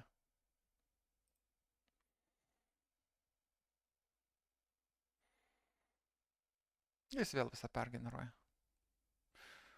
Turint laiko, galima netgi aiškintis, ką kiekviena funkcija. Beje, čia viską rašo funkcijomis, sukuria funkcijas. Galima pasiaiškinti, ką kiekviena funkcija daro. Čia, pavyzdžiui, piešia trikampį iš taškų. Draw points and triangle. Ta visa funkcija už tai atsakinga. Čia paspaudimo Click ant canvas, kai paspaudžiat ant canvas, paspaudimo įvykis aprašytas. Ir taip toliau. Na va, sugeneravo. Save. Pažiūrim. A, B, C. Turiu A, B, C. Pavyzdžiui, darot matematikos kažkokį projektą, įrodinėja trikampį, tai tokį pasidarę galite išsisaugoti kaip paveiksliuko formatu ir įsikelti savo darbą. Vėlgi, neieškant kažkokių tai internetinių įrankių, kur reikalinga registracija. Čia registracija reikalinga tik tais, kad turėtumėt galimybę kurti. O šitas daiktas pasiekiamas, beje, ir jūs galite pasiekti jo ir naudotis. Nepasakiau dar dalinimas, apačioje yra dalinimosi mygtukas. Share. Jį paspaudus, jūs matysite pilnu režimu be kodo ir galite naudoti. Ir aš jeigu jį pasidalinsiu su jumis, jūs jį galite pasiekti, su bet kuo dalintis. Tai aš galiu, pavyzdžiui, jums į chatą įmest ir jūs galite jį pasiekti. Ir patys ištestuoti, išbandyti. Tai tom gerai CodePenas yra, kad jūs galite dalintis tiesiog. Tai lygiai taip pat mokytojas parengęs pratybas, gali pasidalinti ir mokiniai ten atlieka pratybas. Visi pasiekia, kas turi nuorodą. Taip. Jo, tai grįžtu čia. Ko daugiau reikia? Dabar, tarkime, aš ten rodžiau pačioj pradžioj pavyzdį, kad buvo su kampais. Labai įdomu būtų, kad jis matytų kampus, ar ne? Kampus. Noriu, čia kaip auksiniai žuveliai, noriu, kad rodytų kampų laipsnius. Labai primityviai parašiau, gal supras.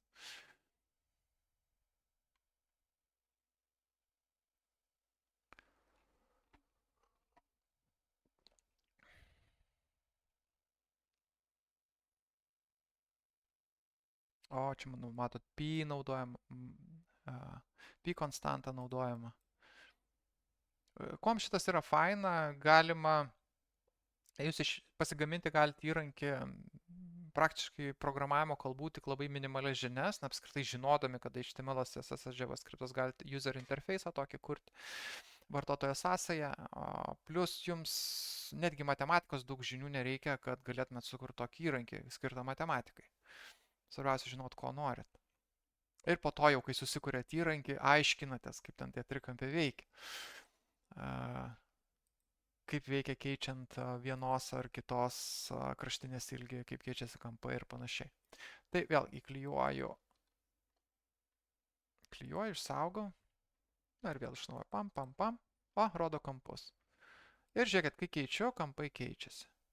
Testavimo sumetimais galim patikrinti, ar teisingai rodo, pavyzdžiui, nustatyti 90 laipsnių kampą.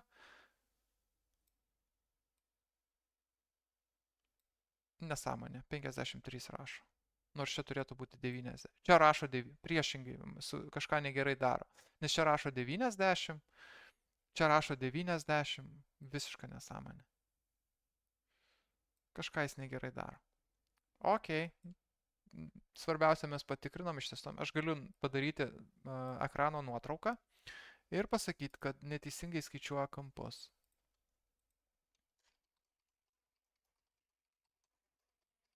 Neteisingai skaičiuoja kampus.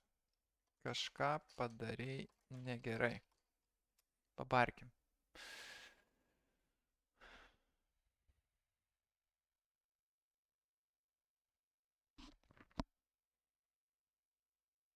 Jo, sako, akivaizdu, kad skaičiuoja neteisingai. Jis naudos kažkokią kitą formulę. Dabar kitą formulę naudos skaičiavimą. Nauja kampo funkcija. Angel between. Kaip ją naudoti? Pakeis šį skaičiavimo bloką. Jis sako, pakeisk. Gal aš tingiu, rašau. Pergeneruok visą JS kodą. JavaScript kodą.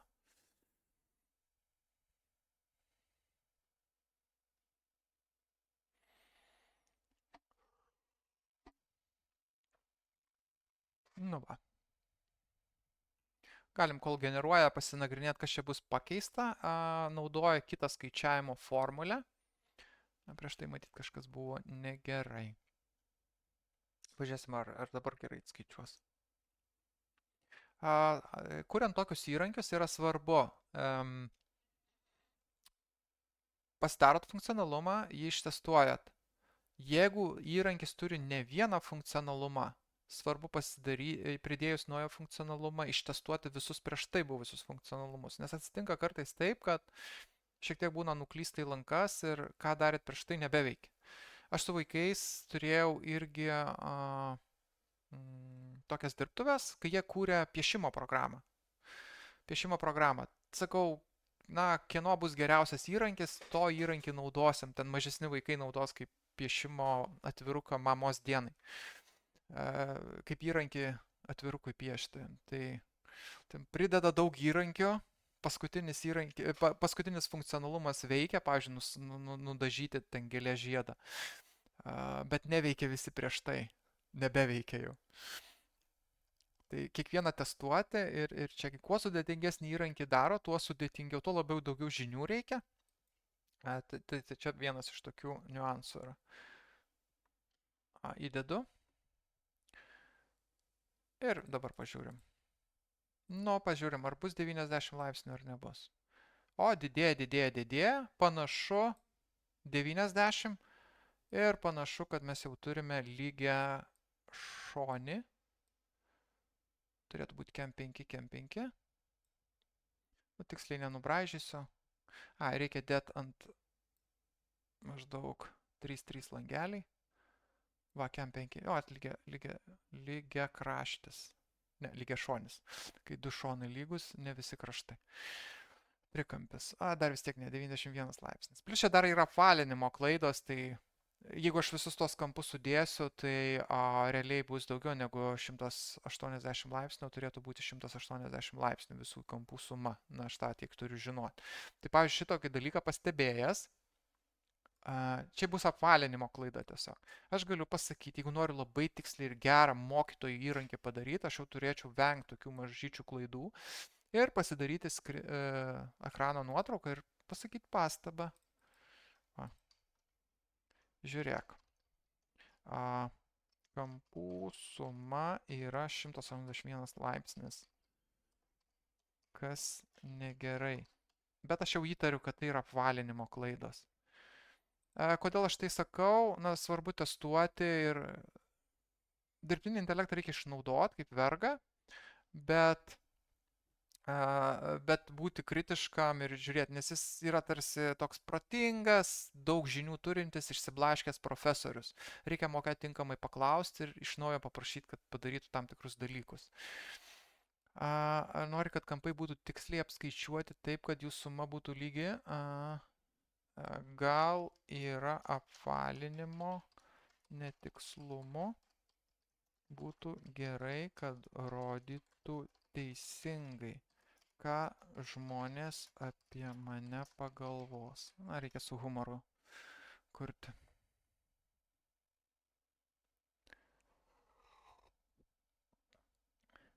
Ką, išsiaiškinsiu. Jis daro research.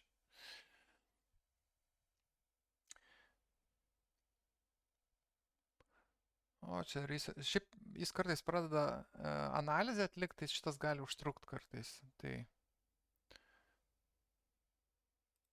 gal aš to nedarysiu, nes tas dalykas užtrunka. Gal tiesiog pradžiai pabandom suapvalinti teisingai.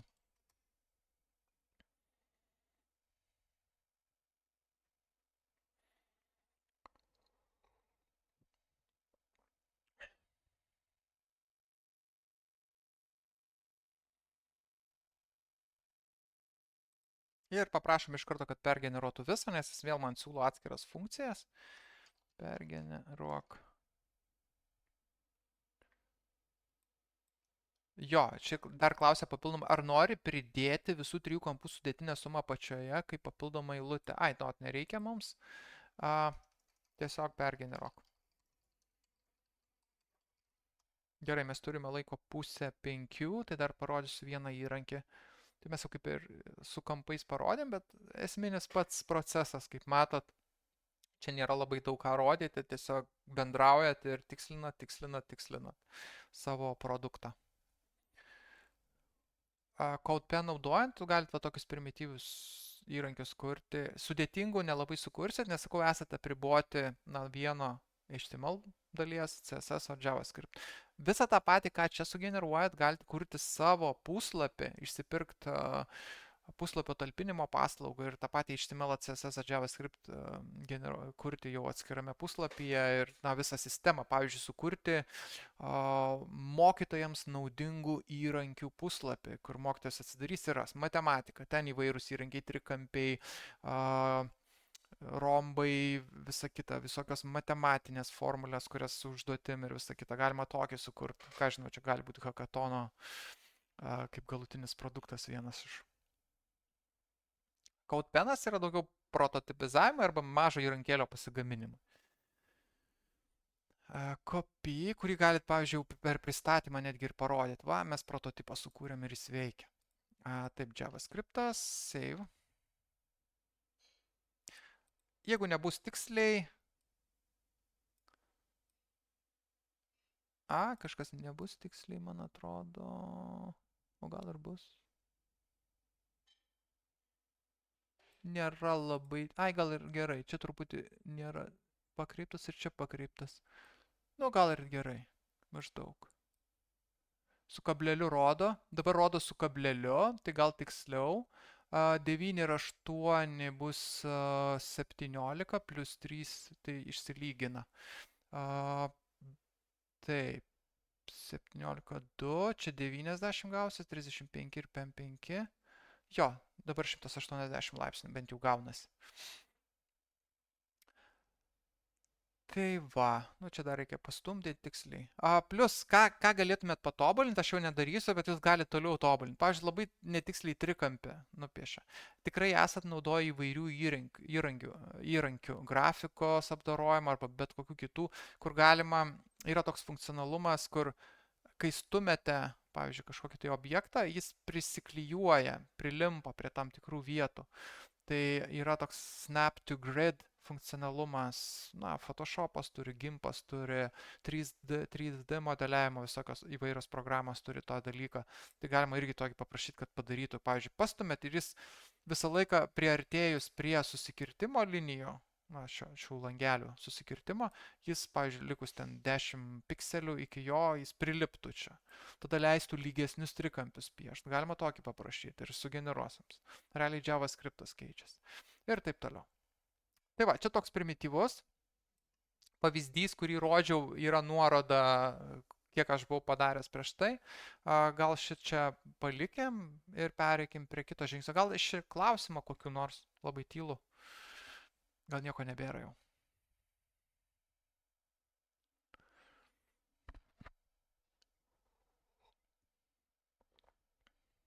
Niekas neklausia. Gal per sudėtingai čia. Aišku, jeigu matematika šitas per sudėtingas dalykas, sakau, tą patį galite, aš kadangi labiau tiksliukas, tai dėl to rodau tokius dalykus. Bet lygiai taip pat galite istorijai pritaikyti, gali būti sudėti, kaip prieš tai rodžiau, pratybos, pavyzdžiui, atsakyk į klausimus apie ten Lietuvos tarpukario istoriją, ar ne, ir pratybos su klausimais, kur mokiniai gali surašyti atsakymus. Aišku, atsakymus gali rašyti ir į sąsiuvinį tiesiai. Esmė tokia, kad pratybos gerai tuom, kad neleidžia blaškytis, nežiūrėti į kalną klausimų, o aš galiu eidamas po žingsniuką matyti vienu metu vieną klausimą, nematant kitų. Tai čia šitas yra privalumas. Gerai, pereikim prie kito. Lokacija. Aš naudosiu vėl toliau tą patį chatą, kad išlaikant, nereiktų iš naujo aiškinti, kad vėl į CodePen rašom. Tai norėčiau sukurti web aplikaciją. Viską, ką mes darom, tai yra web aplikacijos ir būtinai joms reikalinga naršyklė. Jeigu kalba eitų apie appsą, telefone naudojimą, aišku, kadangi šitas atsidaro per naršyklę, tai per telefoną galite atsidaryti, bet tai, kas atsidaro naršyklė ir appsas, kaip programėlė, tai nėra tas pats, tai yra du skirtingi dalykai. Appsų yra visiškai naudojama kitos programavimo kalbos. Aišku, galima naudoti HTML, CSS, JavaScript, bet yra tam naudojamos kitos platformos, kad sukurti appsą. Plus appsas turi daugiau galimybių prieiti prie įrenginio įvairių funkcionalumų, priešingai nei naršyklė. Tom naršyklė turi savo išskirtumą, kad yra saugiau per naršyklę, nes naršyklė labai stipriai apriboja bet kokių skriptų, kodo, algoritmų veikimą prieš jūsų įrenginį. Labai stipriai apriboja. Aišku, tuo pačiu apriboja ir mūsų galimybės kurti labai daug kažką, tai tam daromi appsai. Norėčiau sukurti web aplikaciją, kuri rodytų lokaciją, mano lokaciją, žemėlapyje.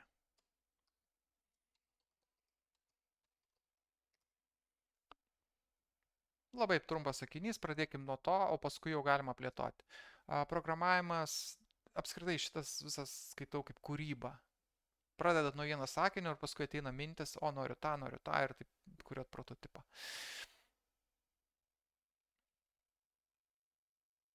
Atkreipiu dėmesį, šitą parodysiu, nes čia yra tokių papildomų dalykų, ko tiesiai copy-paste nepadarysit, reikia dar tam tikrų dalykų žinoti. Tam, kad galėtumėt turėti žemėlapį, manipuliuoti žemėlapiu, yra speciali biblioteka, čia kaip tik ir paminėjau, reikalingos technologijos HTML, CSS, kurį reikės, JavaScript plus Leaflet. Leaflet yra speciali biblioteka, sukurta su JavaScript, kur jau parašytos funkcijos, tai reikia jas naudoti, jis turi visą žemėlapį reikalingą.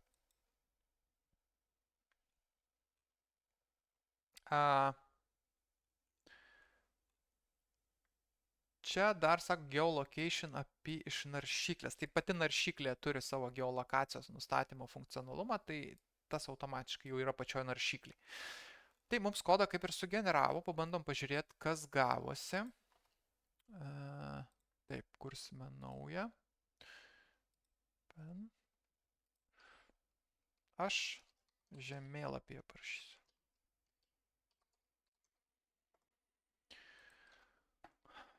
Sako, kad reikia HTML, matot, HTML yra tik tiek struktūra, realiai div elementas, kuris yra tam tikro dydžio. Tada CSS labai mažai ir daugiausia JavaScript. CSS, matot, čia daug JavaScript net nėra. CSS. Iš karto gal išsaugosiu. Čia matot, niekas dar nepasikeitė. Ir tada JavaScript.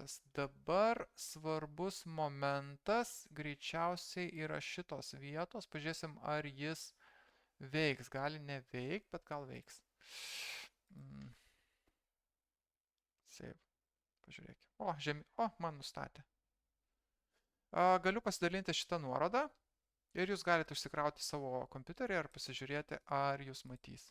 Gali pati naršyklė paprašyti leisti prieiti prie jūsų geolokacijos GPS įrenginio, kuris jūsų įrenginė esančių GPS jutiklio. Tai aš, pavyzdžiui, pasidalinu ir pasižiūrėkit, pas jūs turėtų ne tą vietą rodyti, o jūsų vietą. Apytikslė vieta, jeigu jūs esate prie kompiuterio, tai tikslios nerodės, nes kompiuteris, kaip sakau, jis neturi tikslaus nustatymo. Telefone rodo labai tiksliai. Pavyzdžiui, jeigu aš dabar judėčiau, šitas irgi judėtų realiu laiku. Deja, negaliu pademonstruoti, kaip judu, nes reikėtų kompiuterį neštis visą.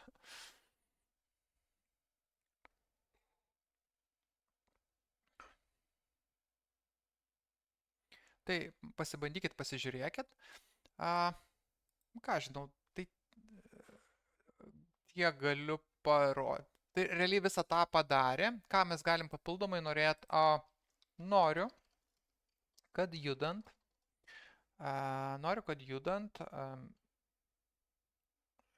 brėžtų liniją.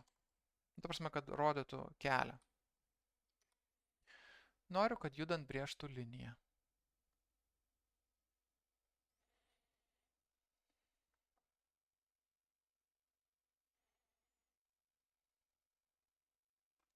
Jis pergeneruoja. Visą realiai atlieka JavaScriptas. Eikit mokytis JavaScripto į Vilnius Coding School.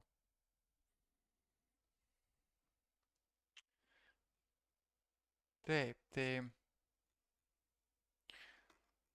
nukopijuoju kodą ir įdedu. Pažiūrėksim, ar dabar seks. Save. Aš žiūrėsiu čia. Atsirado mažytis taškelis.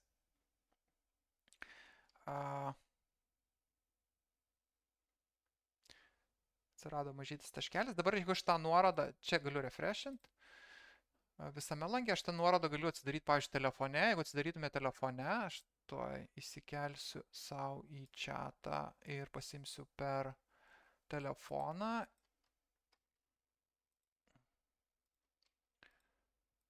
Greitai telefoną pasiimu. Ir pabandysiu pažiūrėti telefone, kaip atrodo ir jums parodyti to pačiu. Taip, vardas čia.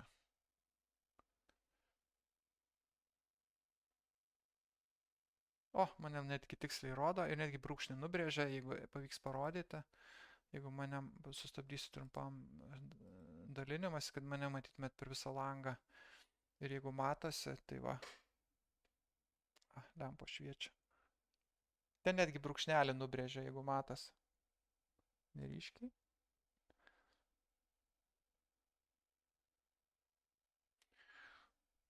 Tokį pabraižė, nes truputį kol nusistato. Dabar truputį paaiškinu visą tai. Geolokacijos nustatymas naršyklė, šiuo atveju naudojasi naršyklė. Chrome naršyklė, jeigu naudojat iPhone, tai bus greičiausiai Safari arba ten vidinė kitokia naršyklė. Minusas yra tas, kad geolokacijos nustatymas veikia, kol telefonas yra neužmigęs, neužtams. Jeigu aš užtamsinu, išjungiu, tai viskas, jis tuo metu nebeseka jūsų. Reikia vėl įjungti ekrano režimą ir būtent atsidaryti naršyklės tabą konkretų. Tik tada seka. Čia yra naršyklės minusas, kitaip nepadarysit. Jeigu norite, kad nuolatinis sekimas būtų netgi uždarius, užmigdžius telefoną, tai turėtume daryti realiai appsą, kurti aplikaciją. Bet, pavyzdžiui, prototipams, šiaip trumpams pasižaidimams puikiausiai tinka ar galit kurti. Čia netgi gali būti vienas iš variantų, kai duoda mokytojas užduotį ir mokytojas yra tikrai tikras, kad vaikai nežais žaidimų tuo metu, kai atlikinės, pavyzdžiui, orientacinės varžybas, nes turės būti įsijungę būtent tą programą, nes jeigu ją uždarys, minimizuos, tai automatiškai bus nebetrakinama jų vieta. Ir tada bus, jeigu nueis, pavyzdžiui, kilometrą iš taško į tašką, lanku, ir vėl įsijungs programą, tai nubrėž tiesią liniją nuo to taško iki to taško, nes tada tik įsijungs lokacija. Ką galima papildomai daryti? Realiai, tarkime, čia aš noriu padaryti žaidimą, kad man reikia nueiti iki tam tikro taško. Realiai noriu padaryti žaidimą, nueiti iki taško. Sugeneruok, įdėdamas voverės ikonėlę, iki kurios turiu nueiti. Voverėlę sugeneruok atsitiktinai vieno, gal 500 metrų spinduliu. Reiškia, kiekvieną kartą užsikraunant, atsitiktinai sugeneruos, nebus visą laiką ta pati lokacija. Bet jeigu norit, galite netgi tiksliai nurodyti, pavyzdžiui, jeigu žinot konkrečią lokaciją, koordinates, tos lokacijos galite tiksliai nurodyti tos vietos, pavyzdžiui, žinot stadione. Tai galite paprašyti, kad gaukite tos lokacijos koordinates ir pasakykit ChatGPT, kai generuot, kad sugeneruok šitoje lokacijoje ten kokią ikonėlę. Sako, rask voverę. Bus. Deja, negaliu šito pademonstruoti, nes man reikėtų eiti dabar 500 metrų. Bet jūs galite išbandyti dabar iš karto po šitą užsiėmimą. atsidarė šitą nuorodą, eiti 500 metrų iki voverės ir ištestuoti, pasakyti veikia ar neveikia. Persikrovė. Sugeneravo 500, bet nerodo. Gal pasakykim jam, realiai čia šitoje vietoje ir sugeneravo, tik jis nerodo šitos nuotraukos. Gal įdėk, paprašysim, kad įdėtų kokią nors ikonėlę. Įdėk, rodo taip.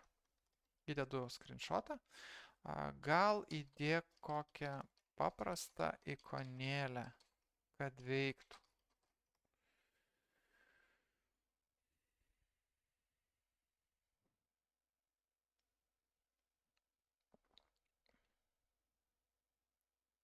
Nes čia jis bandė įdėti nuotrauką, galim netgi pabandyti surasti kodę, kuri čia nuotrauka. Taip, išsiplėsiu kodą. Va čia. Jis kažkur jėmė nuorodą, šiaip galima savo paveikslėlį. Čia yra paveikslėlio nuoroda į paveikslėlį. Tai galima savo į GitHubą įsimes savo nuotrauką su generuota voverė ir vietoj šitos nuorodas įsidėt. Ir tada jūs turėsit savo paveikslėlį.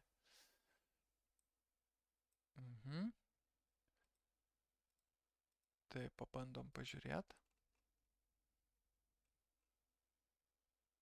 Gal pergeneruok. Gal visą pergeneruok. Kiek mes dar laiko turim? Viskas jau ar dar turim biškį? Galim dar truputėlį, nežinau, dar 15 minučių, nebent jau jūs baigėt. Tai Ne, aš galiu tęsti, aš dar paprodysiu tiesiog papildomų įrankių, kur visiškai ne ChatGPT ir GitHub ir šitas CodePenas, aš tiesiog parodysiu šiaip, kur galite pasižiūrėti, ar muzikos kūrimui, kur galite papildyti, na, kaip sakėt, jums labai aktualu yra gamifikacija arba storytellingas, tai ką galima papildomai pasinaudoti, jeigu išgirsit ir kažkas panaudosit, tai bus super. Gerai, nu tai 15 minučių dar tarkime. Jo. Okay. Taip, tai čia nesikeičia, HTML nesikeičia. CSS tikriausiai irgi nesikeičia, bet dėl viso pikto perkopijuosiu. Dalintis.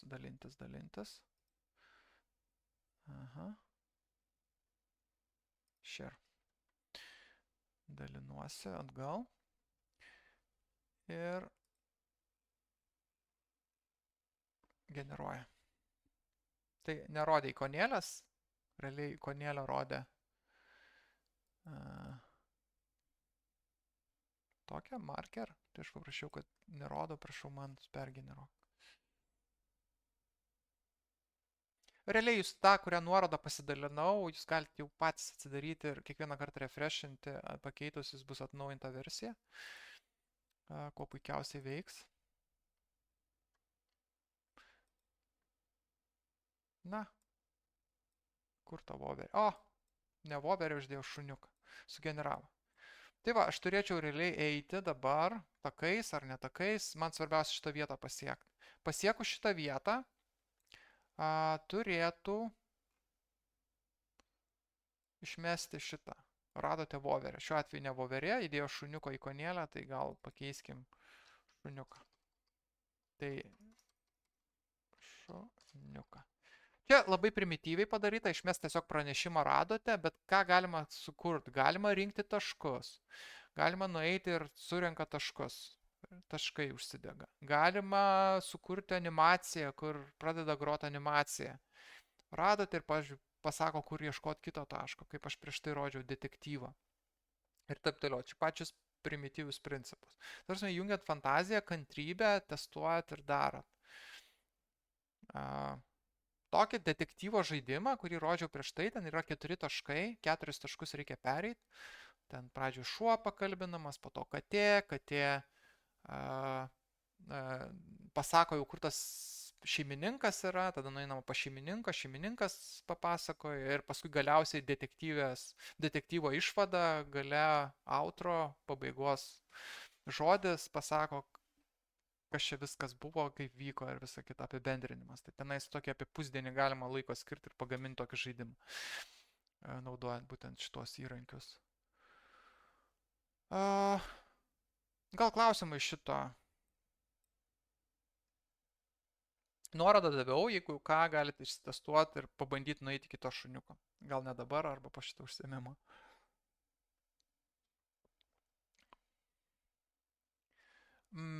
Tai va, CodePen ir ChatGPT pagrindiniai įrankiai, papildomai galite naudoti GitHub'ą, kur jeigu reikia kažkokius paveikslėlius saugotis ir norite tos paveikslėlius panaudoti savo įrankyje, tai talpykla tokia. Na čia tą, ką galite nemokamai. Jeigu pirktumėt, tarkime, puslapių talpinimo paslaugą, tai ten viską vienoje vietoje galėtume tiek paveikslėlius laikyti, tiek visi failai būtų vienoje vietoje, nereikėtų kažkokio atskiro dalyko. Aišku, puslapių talpinimo paslaugą perkant, jeigu reikėtų, pavyzdžiui, video įrašai užima daugiau vietos, tai gali labai užimti daug vietos, o puslapių talpinimo paslaugą neduoda daug vietos. Yra kitas būdas išnaudoti YouTube'ą. YouTube'as leidžia nemokamai talpinti video. Aišku, tie video galima priboti šiek tiek padaryti, kad jų nerastų, o tiesiog jeigu turi nuorodą, juos pasiektum. Tai galima šį YouTube'o video dėti. Kitas kaip ir sprendimas. Žodžiu, yra visokių nemokamų dalykų. Papildomai, kiek čia liko 10 minučių, sakiau, parodysiu daugiau praplėstą akiratį, ką dar galima, tiesiog jungiant fantaziją daryti dalykus. Taip. Vienas iš jų, paliksiu šitą. Nuo ko aš užsikabinau ant dirbtinio intelekto įrankio, aš pradžiai naudojau tik tais programavimui, kasdieniam programavimui su C#, .NET C#, bet prieš kažkur tai praeitų metų vasaros pabaigoj tiesiog sudalyvavau šiaip dirbtinio intelekto įrankių kurse. Vilnius Coding School pasiūlė, sudalyvavau ir atradau daugybę visokių įrankių, kurie užkabino ir dabar aš daug laiko praleidžiu tiesiog šiaip darydamas dalykus. Tai vienas iš jų yra suno.com, kur galite generuoti muziką. Visa sugeneruota muzika yra jūsų, jūs ją galite naudoti įvairiems videoklipams ir nereikia, ta prasme, jį priklauso jums ir niekas neužblokuos. Pavyzdžiui, jeigu sukursit kokį mokyklos vaizdo įrašą ir norėsit įsikelti į YouTube ir naudosite kokio Marijono Mikutavičiaus muziką 3 milijonai, tai jums po kelių minučių užblokuos tokį video, nes pažeidžiate vartotojų teisės. Viskas, kas sugeneruota su dirbtiniu intelektu, priklauso jums, niekas nieko neblokuoja. Tai pavyzdys, dabar greičiausiai aš turėčiau tabą dalintis, kad apskritai ką nors išgirs.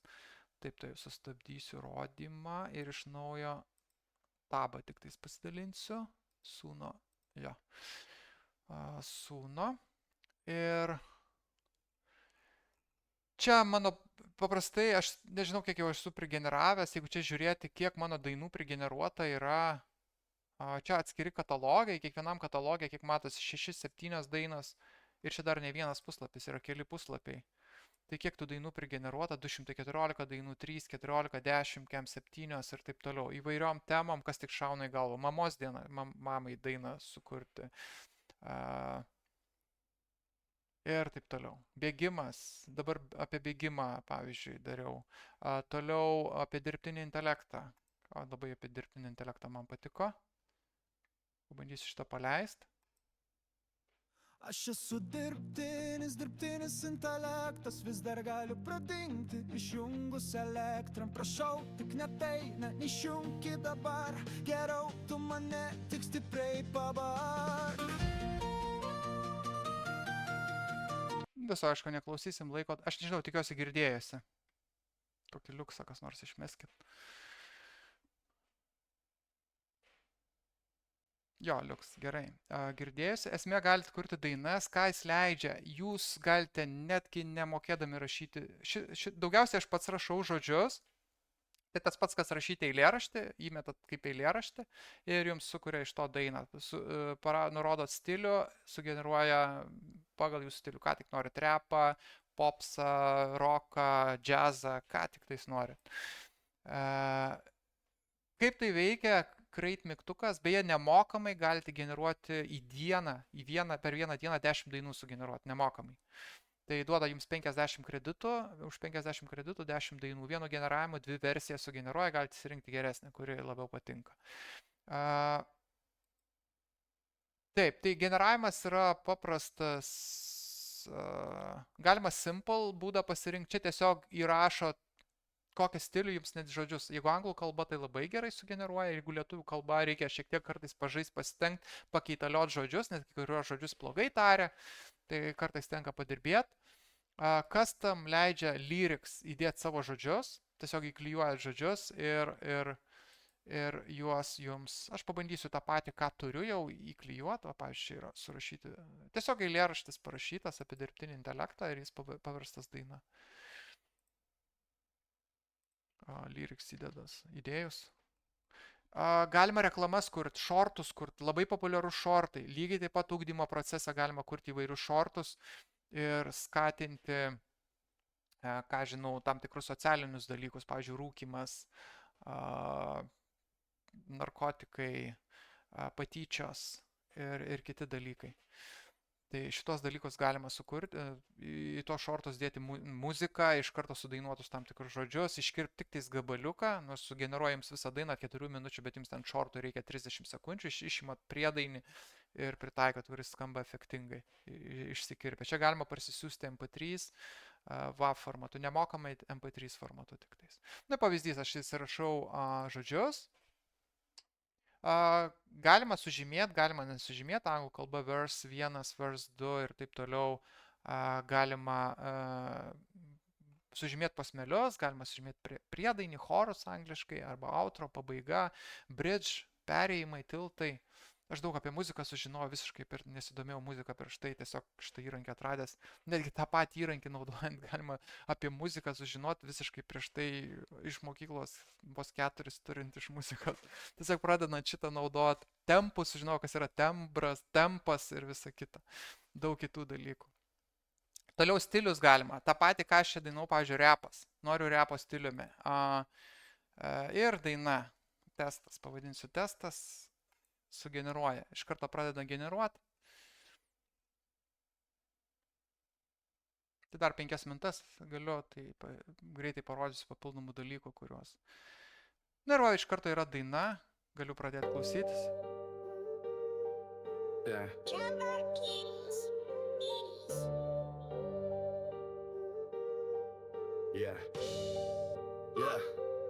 Aš esu dirbtinis intelektas, vis dar galiu pradingti, išjungus elektram. Prašau tik ne tai, neišjungi dabar, geriau tu mane tik stipriai pabark. Tai va, čia taip. Galit prašyti, kad ChatGPT sugeneruotų eilėraštį, bet iš savo patirties pasakysiu, kad ChatGPT labai prastai generuoja eilėraščius. Na, ta prasme, prideda tokių žodžių. Ten labai dažnai žodžius randu širdyje, šviesa ir nu, ta prasme, tokie nebeprasmiai žodžiai, o galima savo kažką prasmingą iš gyvenimo sugeneruoti ir įdėti čia ir labai greitai kuriasi. Tai čia yra Sunoje įrankis. Papildomai galima vėlgi įvairiems šortams yra, čia aišku, kinietiškas Klingai.com, kuris duoda šiaip nemažai kreditų, 166 kreditus, kur galite iš paveiksliukų generuoti animaciją, norit judesių sukurti. Galima įgarsinti lūpų sinchronizaciją. Padarot paveiksliuką, įgarsinat, galite įgarsinimą padaryti. Jeigu spėsiu, parodysiu iš savo, ką esu sukūręs, tai čia duoda pagal nuteiramą 166 kreditus ir 20 kreditų vienas video 5 sekundžių kainuoja. Tai yra toks video funkcionalumas, kur įkeliat paveiksliuką ir pasakot, ką tas paveiksliukas turėtų daryti. Tai šitas Klingai šiaip yra kinietiškas, jeigu nelabai rekomenduočiau dėl saugumo, nes žinant, kinus yra vienas dalykas, bet jie duoda labai nemokamai. Jeigu kažko nededat labai privataus, tiesiog kažkas bendro, abstraktaus, tai gal ne taip ir svarbu. Kitas yra amerikiečių Runway ML įrankis, kuris duoda irgi šiek tiek nemokamai. Vaizdo generavimas yra labai brangus dalykas, todėl nemokamų įrankų labai sunku, nebent seni modeliai, labai sunku rasti. Tai čia lygiai taip pat galima įkelti paveiksliuką, padaryti aprašymą. Ir kiek liko 2 minutės, aš tik pristačiau įrankius, šitų įrankių nuorodas rasite tam dokumente, kurį aš perduosiu greičiausiai Kotrynai ir pasidalinsiu visais. Ir aš tada labai greitai YouTube'ai parodysiu, kokius šortus galima sukūręs esu, būtent naudojant šitos dalykus. ką žinau. Pavyzdžiui, kūriau filmuką. Čia net ne šortas, čia gaunasi jau ilgas. Stop. Tikriausiai nesidalinu dabar. Ir iš naujo pasidalinsiu. Paskutinis mano darbas. Ką galima sukurti realiai ne vienas žmogus, 2 žmonės, nes aš dar vieną mergaitę paėmiau, kurį garsina. Ir čia pabaigai šitas apibendrinant, ką galima daryti su dirbtiniu intelektu.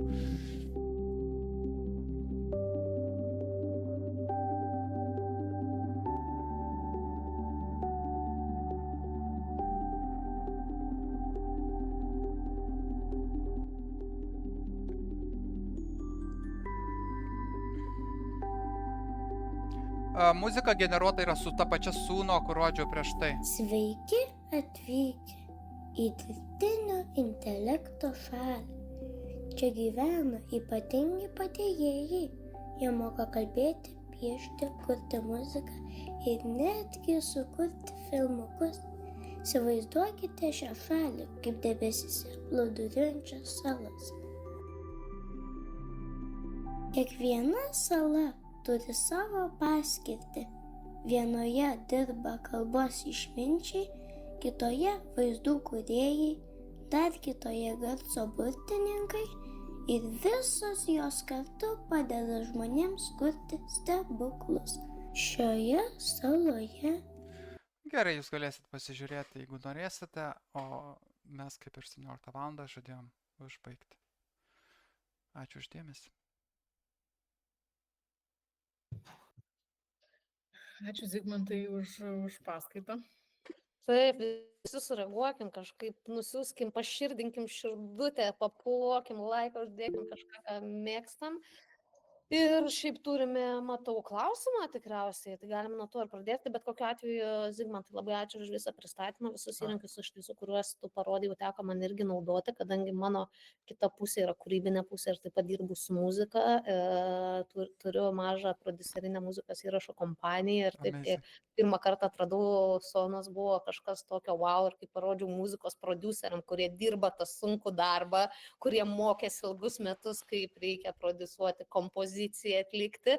Ir kai padariau pirmasias dainas ir būtent jiems parodžiau, jie negalėjo patikėti, kad dirbtinis intelektas jau taip gali, taip sugeba.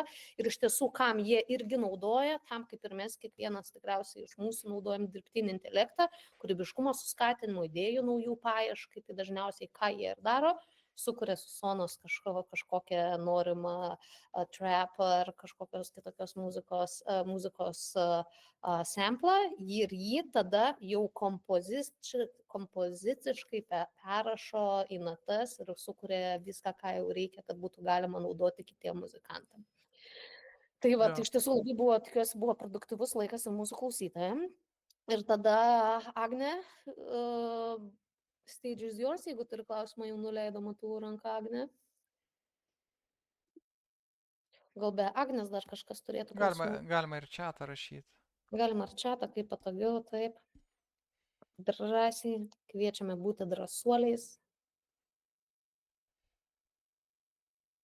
Kol drąsuoliai galvoja, o kuris tave, Zigmantai, įrankis labiausiai nustebino? Mano pradžia buvo su Suno AI, po to aš dabar naudoju Runway ML, išsipirkau netgi šitą subscription dėl vizualizacijų. Labai patinka vizualizacija ir lūpų sinchronizacija, kai tu gali, ta prasme, animaciją padaryti, kad judėtų lūpos pagal lietuvišką būtent kalbą. Šitas smagiausia. Tai man labiausiai vizualizacija, animacija. Plus, aišku, Suno AI, kai tu gali generuoti muziką. Muziką žodžius, patiko, kad gali rašyti savo eilės parašyti ir įkelti eilės tiesiog ir paversti muziką. O toliau, aišku, dabartinis, ką aš pristačiau šiandien, tai yra tas CodePen ChatGPT, kol kas prototipams gamintas, tai yra superinis įrankis, turiu minčių, kad atsidaryti savo puslapį ir ten dėtis labai daug naudingų įrankių, kuriuos galėtų panaudoti mokytojai, tiesiog atsidaryti ir naudoti be jokių registracijų pirmin. Tai va, tokių turiu minčių. Taip, tai ir klausimų sulaukime, pažiūrime čatą, kviečiame visus išnaudoti tikrai šitą galimybę, jeigu dar trūksta minčių ar idėjų, ką šiandieną vakare reikėtų padaryti arba patobulinti. Tikriausiai ne. Arba kai būna, jie atsiranda, geriausia klausimai atsiranda vėliau. Turime Čia ką. bandžiau labai greit sutaipinti, atsiprašau, bet Taip, ar Eimantai, teko naudoti įrankius kaip Bolt, Lovable, Cursor, Replit, kurie daro tą patį, ką CodePen su ChatGPT? Ne, šitų nenaudoju. Nes aš jaučiu irgi išbandyti, jie turi dar daug papildomų galimybių su hostinimu, automatišku sujungimu su duomenų bazėm ir panašiai. Jo, tai čia ir ta prasme nemokamai, ar ne? Jo, duoda nemokamų kreditų, jeigu noris mandriau, tai galima tada jau mokėti. Tai ta prasme, jeigu prasideda mokėjimas, tai geriausia yra pirkti arba imti cloudą, arba imti šitą tiesiog puslapių talpinimo paslaugą. Tai... O CodePenas yra vien dėl to, kad faina, kad gali nemokamai daryti neribotą kiekį šitų mažų projektėlių ir pasidaryti mažų įrankėlių, kuriuos galima susidėti į vieną kažkokią vietą su nuorodomis, su trumpais aprašymais ir jie pasiekiami be jokių registracijų, be nieko ir visi gali naudotis. Tai vienas šitas privalumas, jo. Tai aš pasižiūrėsiu, jo, faina, kad daliniesi, Eimantai. Taip, tiesiog CodePenas turi tą privalumą su nemokamu, tik tais tie įrankiai teikia irgi dar papildomas naudas, tai atrodo vertingai pasižiūrėti irgi. Kodėl šitą siūliau, nes labai dažnai mokytojai, ypač dirba, kurie su mažais vaikais, būna, kad nebūtų registracijų, jie mėgsta įrankius, kad nebūtų registracijų, pasidalinu nuorodą ir jie naudojasi. Tai vien dėl to, būtent CodePenas yra fainas tuo, kad duodi nuorodą, jie naudojasi iš karto įrankiu. Supratau, ačiū. Gerai, ačiū Zygmantui tada dar kartą. Ačiū jums. Ačiū Zygmantai, iki kitų malonių. Ačiū labai. Prašau. Tai ką, smagu man sugrįžti pas jūs, nežinau, ar pasiilgote, aš jūsų visai jau pasiilgau, visą tokia intensyvi savaitė ir galbūt irgi tą reikėtų paklausti, ar mes turėjome dabar pertraukėlę, ar mums reikėtų pasidaryti pertraukėlę. Mes turėjom 10 minučių prieš valandą, tai nežinau, galit pasisakyti patys, reikia 5 minučių ar nereikia, ar einant toliau, nes mes dar turim šiaip nemažai laiko kartu.